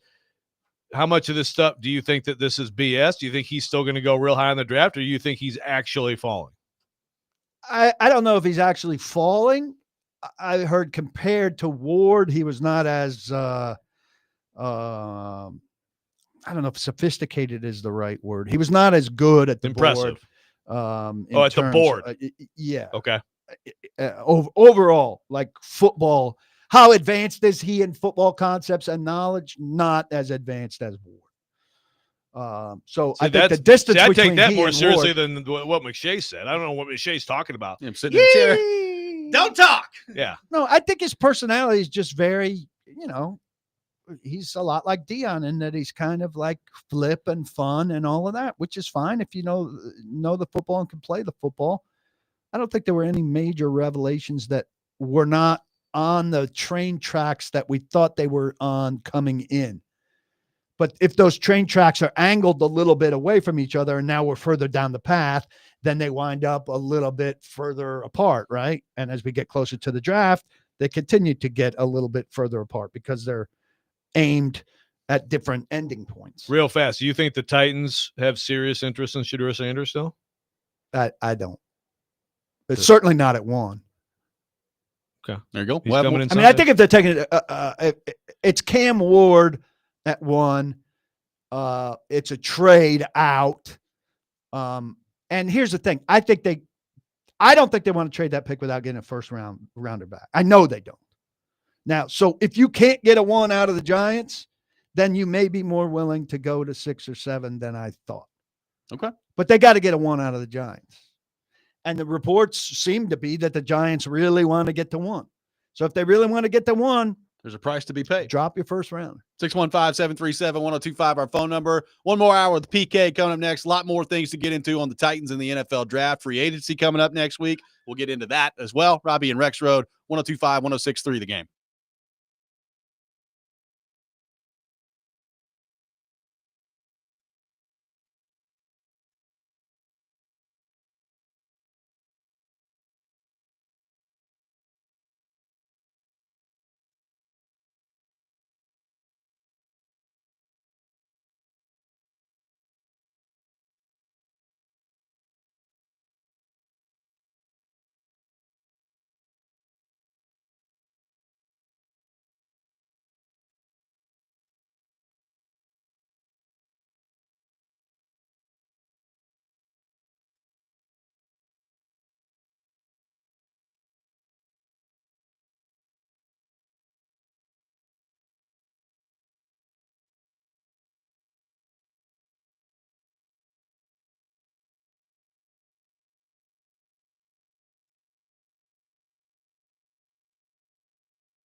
Paul Kuharski from paulkuharski.com with us for the next hour, talking all things Titans, taking your questions for PK on our text line driven by WilsonCountyHyundai.com, 615-737-1025, our phone number, 615-737-1025. PK, on the Abdul Carter front, with the stuff coming out about the foot, we'll see if he ends up working out at his pro day and what that all looks like. But how concerned are you about the foot with Abdul Carter? How concerned should the Titans be, in your opinion? I think they're concerned. And I think it's not, well, the foot, it's a stress reaction. Stress reactions turned into stress fractures. Stress fractures on big men are not good. Drew Rosenhaus, I believe, is his agent, very flippantly said, oh, he's going to, he has no pain. He's going to do everything. I think his pro day is March 28th.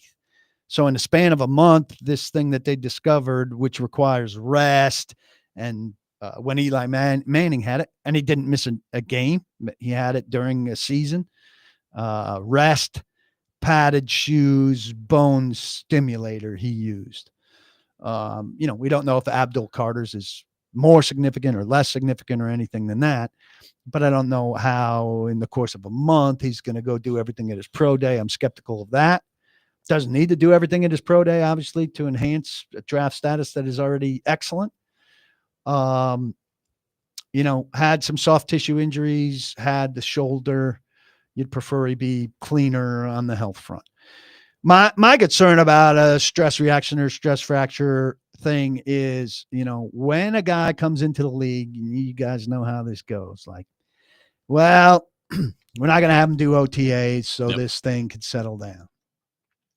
Behind. Shows up to training camp. Well, we're going to not have him do the first couple days to make sure this thing's all right. Then all of a sudden, after a bad rookie year, you're saying, well, he never got on track after he missed that early stuff. And then sometimes the career is, well, he just never got on track at the beginning because of that damn foot. Now that's the ultra negative, pessimistic side. Surprising coming from you. But when you want everything to be, perfect with your number 1 or number 3 pick, you're looking at devil's advocate stuff, and that's the devil's advocate stuff with Abdul Carter. And I'm sure they're saying, why couldn't he just be, clean, tight? Titans fans obviously are, I think just because of what's happened in recent years, are probably more likely to be nervous. Yeah, nervous, down on this, etc. Do you have any sense that there's that this regime is just more scratch you off the list if you aren't clean? Because there are a lot of prospects who aren't clean. Yeah, sure. Right? It's hard in this game to be clean. That's the thing. Well, look, the alternative, I think if you're dumping to 6 or 7 with the Raiders or the Jets, say, in order to get more of a windfall, then who's the next guy? Well, it's Michael Williams, who I think they like a lot, and I think people like a lot. Well, he's coming off a season where he said he played at 60% because of an ankle. So it's not like you're saying, well, we'll go from Carter to the next best guy who we think is pretty damn good as well, and he doesn't have that'd be great if you were going to a guy who's like, this guy's clean injury-wise. You're going to a guy, though, who played pretty damn well. Yeah, but didn't have a ton of production. It says the ton of production is because he was playing at 60% because of his ankle. So you're not solving the clean injury problem by any means. So, it's there kind of no matter what. Go ahead. I was going to say, we've talked some and gotten some information on James Pierce, who of course looks like right now he might not go in the first round, even though I think he's definitely a first round talent. Do you hear anything on that front? I know that you have a problem talking about any Tennessee Vols because it's No, well, I'm curious. I mean, you're hearing he might not go where in the first round? Well, yeah. I mean, there's. But you think he should go probably 8? But I was actually going to say 1. Remember a year ago, actually, he was projected as 1. I remember a year ago you said Hendon Hooker should go 11. So I'm just he'd go number 1. Track. He'd go number 1 with a bullet in this draft. He might. No, but I mean, what about like Brugler? Where would Milton go? Brugler's at least third round, man. You move up a couple rounds. Oh yeah, I mean at least high second. No, Brugler doesn't have Pierce in his latest mock in the first round. And, Bruce Feldman came on yesterday and talked about, I guess, maturity was the word, but he said he was being kind. I'm just wondering if you I hadn't because obviously that could be a guy of about interest. The Titans get him at 35. Oh, I had somebody just ask about him. Like, if he's there at 35, would that be a good value pick for the Titans? Conceivably, though, if there are maturity issues and they can find somebody without maturity issues in the same range. The Love Ball. I don't think they're bringing back Love Ball. Everybody says Love Ball at one point or another. Just like they all say collaboration at one point or another. Right. Well, you cycle through these slogans, and Right. I think they're wise enough to steer clear of some that, Love Ball kind of died with your bar buddy of Vrabel. You gonna tell the people about your beer drinking carousing night with Vrabel? We can get there in a minute, but Okay. Love Ball kind of died when they idiotically brought in the guy from the Falcons. Who was that? He's so forgettable. Oh, Vic Beasley. Yeah. I mean, you want to talk about Love Ball. I mean, we talk a lot about John Robinson's draft record, but we don't talk enough about his late free agency. And when Love Ball is your number one thing and you bring in Vic Beasley, I mean, there's nobody around that loved Ball more than Vic Beasley. I think that's loved. I think that's where the arrogance got him a little bit of. We can coach. Well, that was a Vrabel will get this guy to Vrabel was like, what the hell is this? Why couldn't Vrabel fix him? That's my question for Vrabel. I want to circle back to Hunter real quick. So we talked about your report of, if forced to choose, he would choose wide receiver. And as you pointed out, there's more money in it, so it makes sense.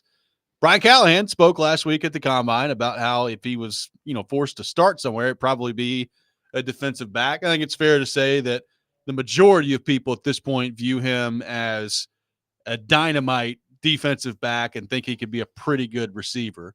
So where do you think the Titans stand on Hunter from the standpoint of where to play him, how much, I guess, patience they would have with him in terms of letting him play both sides of the ball? Do they start immediately and just say, hey, man, I know you want to play both sides of the ball. You're not going to do that here. You're playing defensive back. How do you view how the Titans view Hunter on that front? I think any team would have to let him focus first and foremost on a position. I mean, you got to be in a meeting room and you have to learn. I talked to Samari Roll about this. I think I mentioned it before. I mean, Hunter's quote unquote weakness as a corner is man to man. And Samari was saying, well, doing what he's doing what he did in college, he probably never focused on it, probably never focused on one thing ever. So if you get him in and he's your corner, he's really good. It wouldn't take him long to get good at man-to-man corner, but he needs to devote time to it. And if he's devoting time and being in the DB meeting room and all of that, he could get good at it, but he can't be distracted by running to the wide receiver meeting room. You can't do half a meeting and half a meeting. Right. Then you'd be half as good at each. So I think Titan's strategy would be to put him in the cornerback meeting room and smart. Maybe you have a little package for him on offense. That's a side deal. But he made it sound like at Colorado, like, hey, I just went to the coach's offices, when nobody else was around and crammed and stuff. In the NFL, that's not enough to work to be a two-position guy. So I think you got to be primarily a one-position guy who's completely dedicated to being in the cornerback room, in the defensive meeting room. And then after you have some degree of comfort, you can layer in some extra stuff that amounts to extra meetings and stuff, because you're never going to be full-time in the wide receiver room or vice versa. I think most, not all, but far higher percentage of teams view him as a corner. Smart. But correct. Cleveland doesn't. Yep. Andrew Dumb Berry franchise. said very clearly, they want the ball in his hands as often as possible, and they'll play him at receiver. The one thing that turned me off to him is he stood in front of, a couple hundred reporters and told us how he lights up a room, while for 15 minutes he absolutely didn't light up the room. So what did you want him to do? A little tap dance for you? No, but I mean, I say if you're telling me, Joe, that you're absolutely electric personality and we talk for 15 minutes, I'd like to see a hint of you showing me rather than telling me. I think that's pretty common. Tally ho! you weren't electric at all. So it makes me doubt that you are what you say you are. Mr. Electricity himself judging go. these things. There you go. Where's that light switch? Let me. Where's that plug? Let me stick my finger in there. 1025. We'll have more with PK coming Cut next. that up. Get into the free agency part of this for the Titans. Robbie and Rexrode, 1025, 1063 The Game.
Robbie and Rexrode brought to you by First Horizon. Big bank muscle, small bank hustle. Visit firsthorizon.com/get-it-all. Paul Kuharski with us, talking all things Tennessee Titans.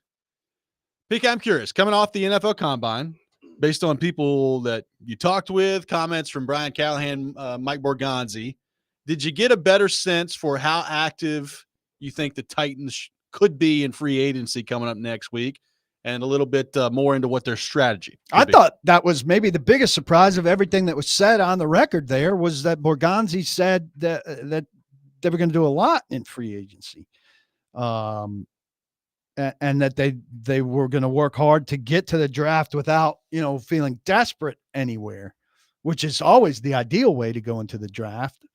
And I think that's prayerful, really, with how many holes they have, but it's a nice ideal, right?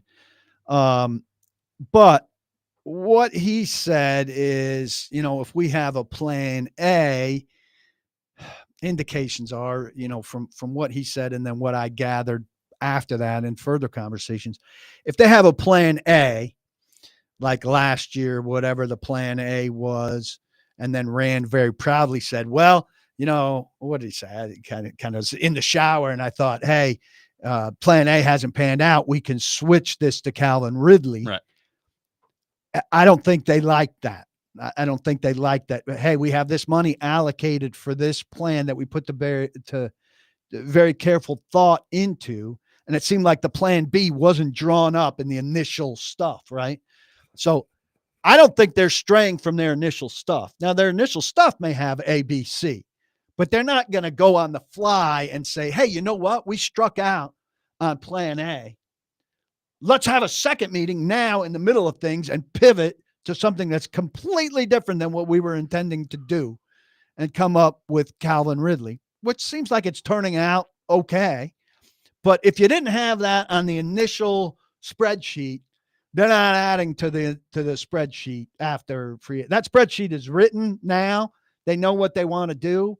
And also I think, like, if they're going after player X and he's the guy they want at right guard and they miss on him, but they don't like player Y at right guard, who's the number 2 right guard, they're not just going down the list of right guards. They like this one right guard. They're going to go after this one right guard. But if the next right guard isn't the right guy for them, doesn't fit them the same way, they don't have the same emotions of them, they're not just like ranking the right guards and going after the right guards. And you think that they were doing that before? I don't think they like whatever they were doing before. I think they think it was a little haphazard. I mean, I get the idea. Like, you want it all laid out, but there's also the whole, everybody has a plan, they get punched in the mouth. I mean, I don't think it's necessarily a bad thing to at times be able to improvise, right? And be like, you know what, let's rethink this. Right. But I think they want it more pre-prescribed. Structured. Pre-prescribed. Well, that's very pre. Yeah. Yeah. Prescribe it. That's double pre. Yeah. I actually like the word for some reason, even though I know it's not a great word. I think it has a lot of fortitude. Pre-prescribed? It drives the point never home use of what it he's again, talking please. about. So here's a It question. exists for a reason. That's Merriam or Webster decided that there was a reason for the word. Joe doesn't care about the dictionary. Joe the is dictionary. dictionary. Well, they the Rexrode. They modernized crap and let you say bye for an idle week. I mean, it's so the dictionary's dead to me. So let me ask you this on the decision making and Brian Callahan. Do you read the Albert Breer piece with his little time spent with the Titans? Have you read that? I haven't read that yet. Okay, well, I mean, I was talking to Albert Breer. I was busy talking to him instead of reading it. Yeah, I mean, so you're allowed to read stuff too, but that's fine. Yeah, if you wrote you should read it. Yeah, I bet Jordan Schultz read it. Yeah, picked out 3 things he could pretend to break on it. Exclusive. Yeah. But the question I have for you is Brian Callahan, his role in personnel, his voice in personnel, do you believe it is diminished at all from last offseason? How would you compare it to the voice of Vrabel in his time as head coach? How would you compare it to the voice of Mike Mularkey? Do you believe, I'm asking like a bunch of questions at once, do you believe that Brian Callahan should have less voice and that there should be more of a, you coach, will pick the players? I think it is a personnel-driven organization or a personnel department-driven process now, as much as it's been since probably since I don't know what it was like the terrible Wisenhunt time. I think they were giving him a lot of what he wanted, which was good reason for failure. Dexter McCluster and such. Don't you think that Robinson clearly had the say over Vrabel? Yes. But even there, he was I think if Callahan's saying I really need this guy, that they're probably saying, well, we'll do our best to get you that guy. But if we can't get you that guy, we'll get you a guy like that guy. But that's, yeah, and I think that's pretty standard fare. I mean, my whole thing is like, and again, this is somewhat subtweeting Stilly, but this whole idea that like it needs to go old school and the coach needs a coach, I think it's idiot. I understand everybody wants to rip on Rand and everything, but I think what Rand said about serving the coach is exactly how a GM should do their job. I mean, I agree. This is the coach of your football team that he has to have a voice in personnel. I agree. But I do think that this 4-pack of personnel executives is strong. Strong because they have they don't all, but there's a lot of history also among them. Amy has disinvolved herself, if you will. So they've got that kind of strength where it sounds like if she's not interested in breaking a tie, how interested is she in everything else? I wonder. I don't know the answer to that question. We never get the answer to a question like that. But my read on it is maybe less interested. We're bad, and I can't go out to the tailgates and get high fives and sign autographs and everything anymore.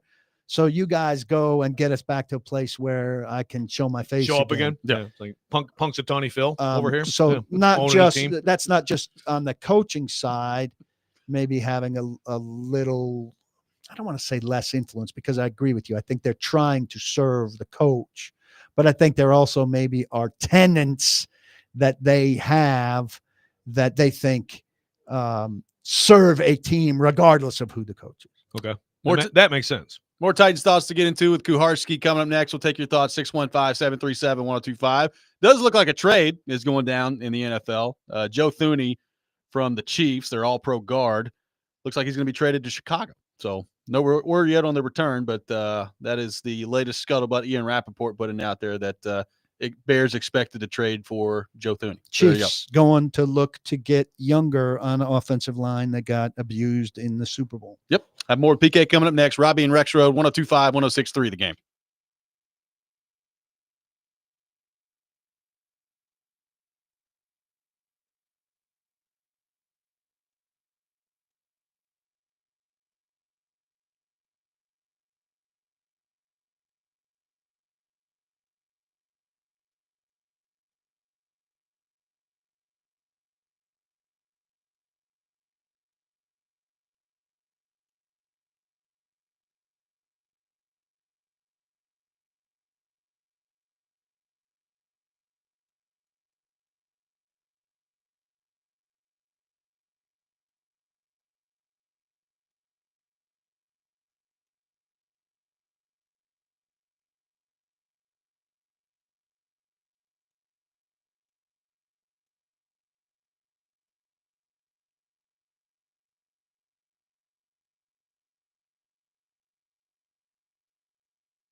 Welcome back in, Robbie and Rexrode, 102.5, 106.3 The Game. Check out this week's Nashville's Best Deal. It's from Brewster's Real Ice Cream in Hendersonville. See why Brewster's is a scoop above the rest with the best ice cream shakes, sundaes, splits, blast, and more. Head to thegamenashville.com/deals. Get half off a $50 gift card while supplies last. Paul Kuharski is with us here on the program. We're getting into all things Tennessee Titans. So, PK, just to kind of reset the conversation earlier for those who may have missed it, your thoughts on Sam Darnold, his availability, the potential of a Titans pursuit, and what their strategy could be on the veteran quarterback front as free agency opens up next week. They're not going to be into Sam Darnold. If he was a shorter term, cheaper option, sure.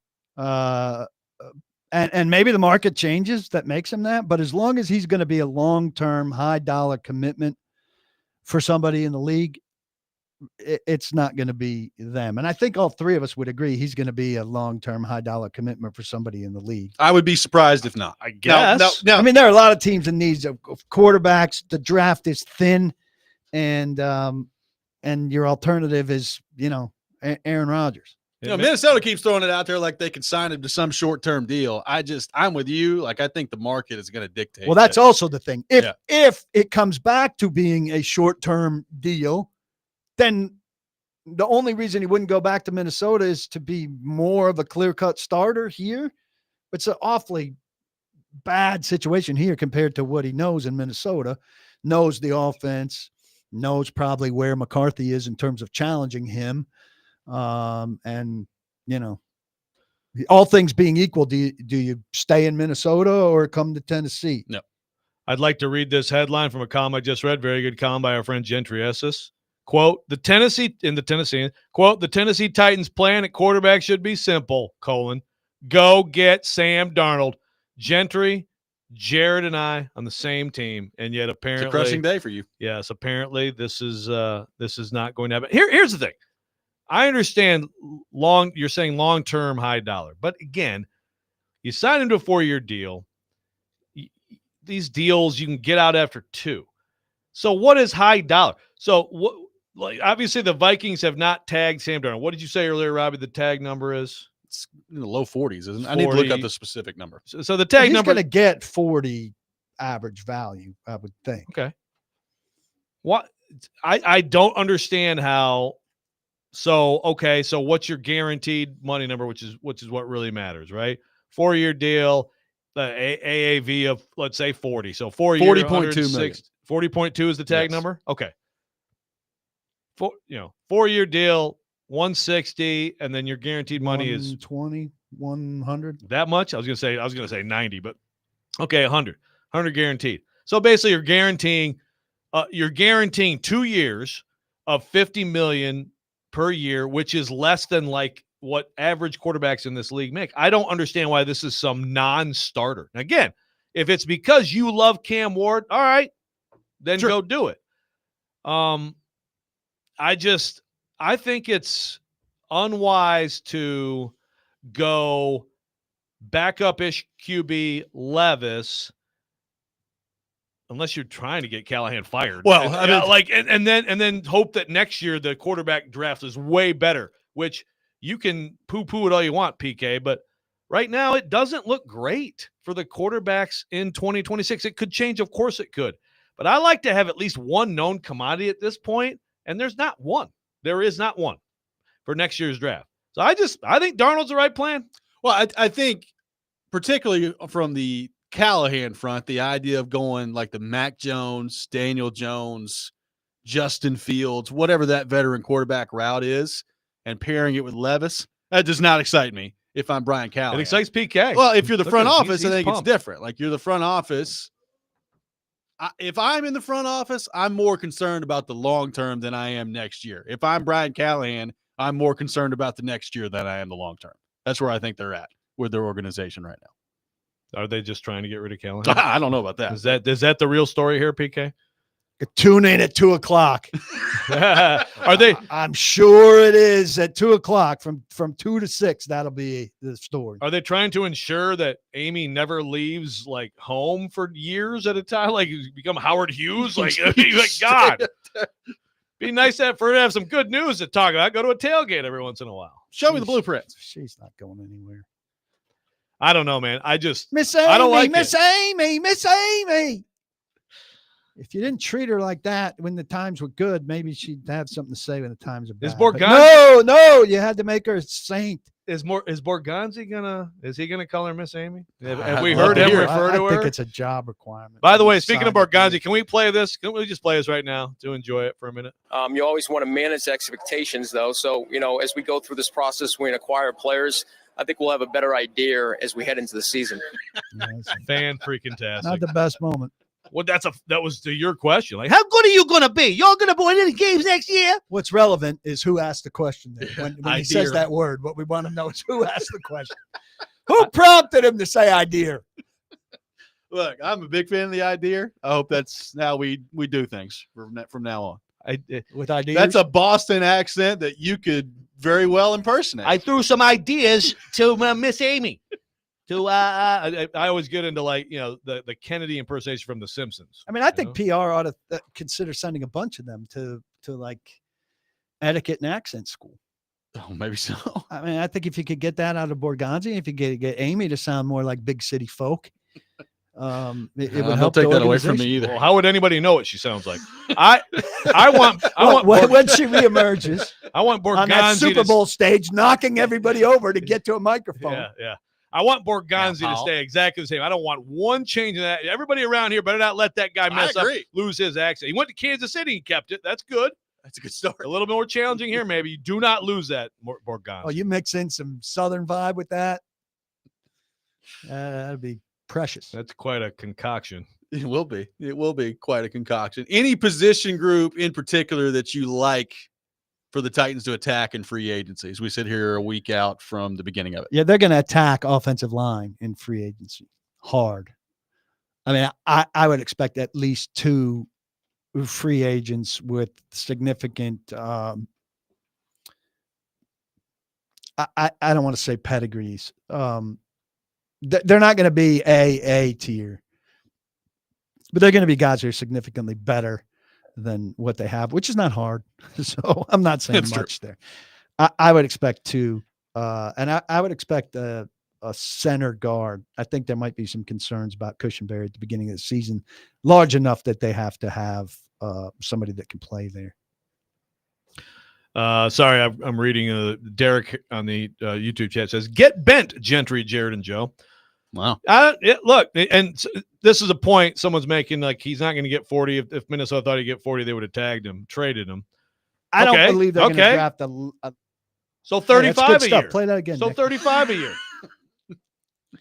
I mean, this puts. I don't want to talk too much about your boy, but this puts him in a very difficult situation because you and Gentry are agreeing with him. If the midday show agrees with him, he's going to be forced to pivot against this. Because all he does is be contrary. And so if the whole community wants Darnold, how's he going to get out of this and be contrary? That's a good point. We could really put him into a tough situation. Yeah. Now it would put him at midday. He show. would think it puts him in agreement with me, but I don't have an opinion so much as I'm reporting. But I want your opinion. You do not want to sit here next year. You do not want to go in the press box next year and watch Levis and Jameis Winston.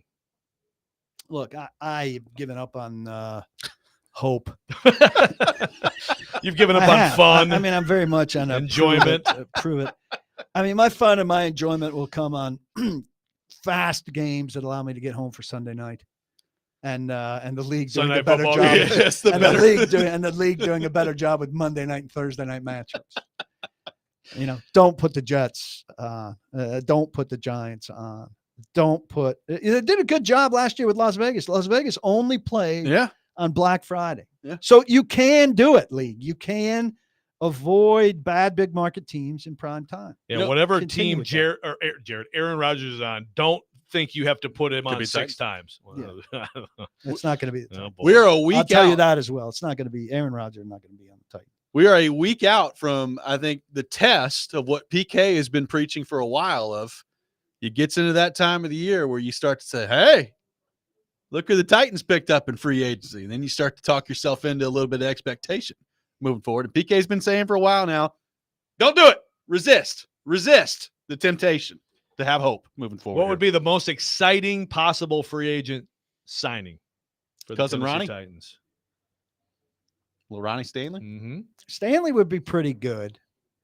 I mean, I don't think there's any possibility of anything happening with Higgins, and I don't have a problem with that. I want them to draft a wide receiver with one of the first 2 picks. I know, but there's tag and trade possibilities, which I think people hold that hope for. It's not happening.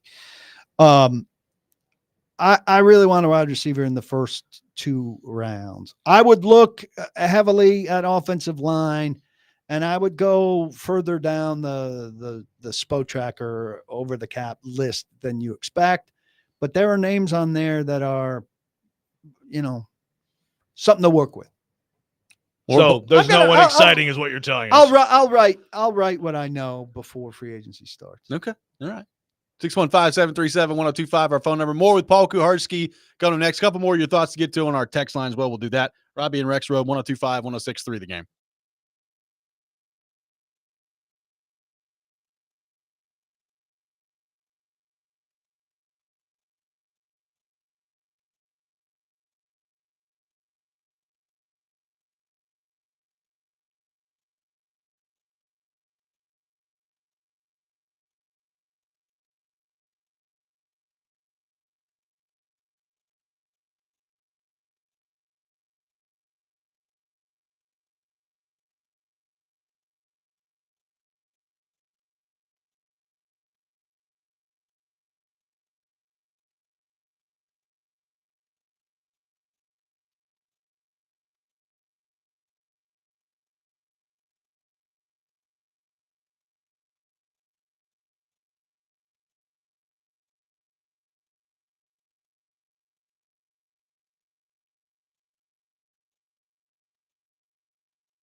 Final segment of the day, Robbie and Rexrode, 102.5, 106.3 The Game. Paul Kuharski with us from paulkuharski.com. Taking your thoughts on the Titans, 615-737-1025. PK, you were a part of a group of media the other day that got to tour the progress so far on the new Nissan Stadium. What were some of your takeaways from what you learned there? Well, I was thinking, it's a year and a week since they broke ground during the combine. Very, very well scheduled to pull coaches and executives away from Indianapolis for that. And it's amazing what they've done in a year. And then one of the construction managers tells us everything you see that's above ground here has been done in 8 months. That's just amazing that could happen in 8 months. Looking at it from the high spot that they took us, the one thing that's difficult to tell is, the space at ground level is very difficult to tell how much of that still is going to be filled in with stuff on the periphery, that's seats and whatever, and how much of it is the field. It's obviously a lot bigger than the field. And the one thing I'm most curious about, which turns out to be nothing, is why it's east-west as opposed to north-south. And I feel like that's going to feel disorienting for a little while for a lot of us that have covered nearly 30 years of north-south. And the simple answer is the footprint. It's just better for the footprint there for the field to be east-west. And sun and stuff doesn't really make a difference with the translucent roof. There's not going to be a shadow issue or sun issue or anything. Unfortunately. Yeah, no natural grass for Rexrode. Nope, no sunlight, no natural grass. A couple things we love about where they currently play. The natural grass you like a lot that they currently play? Well, I know they changed it, but I did like it. Really? I liked this it natural better. grass around now. He's going to miss a lot. That grass looked great in December last time out. Yeah, this past year. Well, whatever. They changed a couple years It's ago. amazing how much better it got, right? Yeah. Wow, it's really green in there. The way guys aren't slipping and tearing ACLs away from the ball. Grass is better. I agree. I like grass and outdoor football, but I'm a realist, and grass and outdoor football are going to go the way of the dodo bird eventually, except in Buffalo. So did you and Vrabel do shots, or did you guys talk trash about Stilly? What? Give us a recap. Vrabel doesn't know who Stilly is. Oh, Vrabel absolutely knows who Stilly is. Trust me, Mike Vrabel spends Act like a man. You can act like a man. What are you doing with your hands? What are you doing with your hands? That was me. Yeah, I know. Somebody prefers to talk about. Mike, we're here at Indianapolis. You talk trash about me. Why are you holding your hands like that? Your thoughts on Trey Avery? Well, then ask the question. No, I'm just saying, like, you look ridiculous. So good. By the way, he texted me right after that and apologized. I'm like, what a wimp. Don't text me with apology. Stand by your crap, Vrabel. I didn't know that. Oh, yeah. Take your off-the-record conversations with him and use them for the benefit of your airways. He said that as a private apology. That's right. I don't care. And he also keeps saying he might come on the show, and he never will, so I just rip it. On the show. What kind of dreamer are you that you think you're getting him on your I'm show? not a We're dreamer. stuck on maybe. I'm not a dreamer, but I ask, and he's like, yeah, maybe. He said maybe. It's embarrassing for you to even bring that up. No. We had a couple beers, and he saw them before I got there when he went into this bar. A guy decked out full Ohio State stuff. Another guy decked out full Patriot stuff. So those weren't like his buddies from here. Those are just no. randos. He obviously spent a little time with them and greeted them and took a picture or whatever. And they were sitting kind of around the corner at the bar. And so as he and I were BSing and stuff, he said, I need you to go over there and take a picture with those guys. I'll tweet it. He said, I haven't tweeted in months. And I said, well, I'll do it, but only if I have some editorial control over the caption. And he was like, yeah, we'll do it kind of together. So I went over. He goes, hey, fellas, take a picture with this guy. So I took a picture with him. I know he's weird looking, but just take a picture with him. And so we started writing the caption, and I thought it turned out pretty funny. And it was only like 1:30 in the morning, which is relatively early Indianapolis nightlife time during the combine, and late for the rest of the world. Look at It's amusing. Just We had out carousing. Yeah. We caught up on a lot of issues. It's a real roller coaster. You have 5 minutes of normal conversation, 5 minutes of heated argument, 5 minutes of normal conversation, 5 minutes of heated argument. Did Vrabel ever serve as a sounding board for your displeasure, disdain of Jordan Schultz? Did that come up in conversation at all? No, I think this was before. This might have been the night before the Jordan Schultz stuff happened. Jordan Schultz is like that has totally elevated, for better or for worse, his profile in the NFL. You know, just. I mean, like it or not, like way more people know now. who Jordan Schultz is after this whole thing. Yeah, I mean, if you go by the any attention is good attention thing, then it's been good for Jordan Schultz. If you go by it's pointed a lot of attention to him being a jerk, then not so much. I didn't realize that he was like a thief of stuff. And is he like Dov Kleeman kind of thing? How are you so not tied into media issues, being a member of the media? It's so weird to me. It's so weird to you that I don't follow Jordan Schultz's tweets closely? Really? That's weird to you? Yeah. Okay. Like I would think as an former NFL reporter and a consumer of NFL news, you would have a feel for like who's who and what's what. I follow Jordan Schultz apparently, but I just didn't see him much. I mean, Rappaport and Schefter, yeah, I see their stuff, and then I say, hey, wow, I wonder which agent wrote that tweet for Rappaport. It's pretty poorly framed. I thought merely by crossing paths with Joe Dubin every day here and there, you'd find out all you needed to know about those guys who he thinks are the cats. Meow. No, he just laments no local breaking news. Rexrode's too busy being a bracketologist. He's the new bracketologist, college basketball. Yeah, exactly. Getting things done. I mean, why aren't you familiar with my seating this week? You know, I mean, I don't ask you that question. I do look at it sometimes when I'm having trouble falling asleep, and it's a great aid. Ooh, nice. Good. I thought you were going to say on the toilet. That's better. Matthew from Nashville says, why aren't the Titans taking inspiration from the Bears, who in the last 24 hours have traded for 2 good offensive linemen? This is for Matthew from Nashville. Joe Thuney is like 100 years old and starting to break down. I mean, the Titans might pick and choose an older guy or two, but I would look for the Titans to really strive mostly for youth. Quick question. I don't know if the Bears win that trade. Bears don't have a great track record. It's an interesting 4th rounder in 2026. It's an interesting move for them. And Nick from Franklin, do you think they're going to re-sign Radens? No. Radens is out. I think Radens is. I mean, I think they might have Radens back as a backup, but I think somebody will sign Radens to start. Don't you want better than Dylan Radens as a starting guard? Yeah, they definitely won't I'd sign be fine him as a with. starter. I'd be fine with him as a backup. Yeah. Yeah. Is there going to be somebody that pays him more out there than the Titans are willing to give? I don't know. We'll see. Somebody's going to say, like, we need a starting guard. Oh, look, this guy was a starting guard. He started. Yeah. Yeah, that's what bad franchises do. Well, there are a lot of bad franchises in the league. I don't know. You cover one. Yeah. I know. Yeah. You know it well. Well, based on I blame you. Based on his comments today, I can't wait for the quarterback play next year around there. It's going to be awesome. Everybody get excited. What a big burst of sunshine. Daniel Jones. All right. God. PK? Daniel Jones is under contract, is he not? I can't remember. I don't know if he's under contract. I think he is. I think he's there in Minnesota.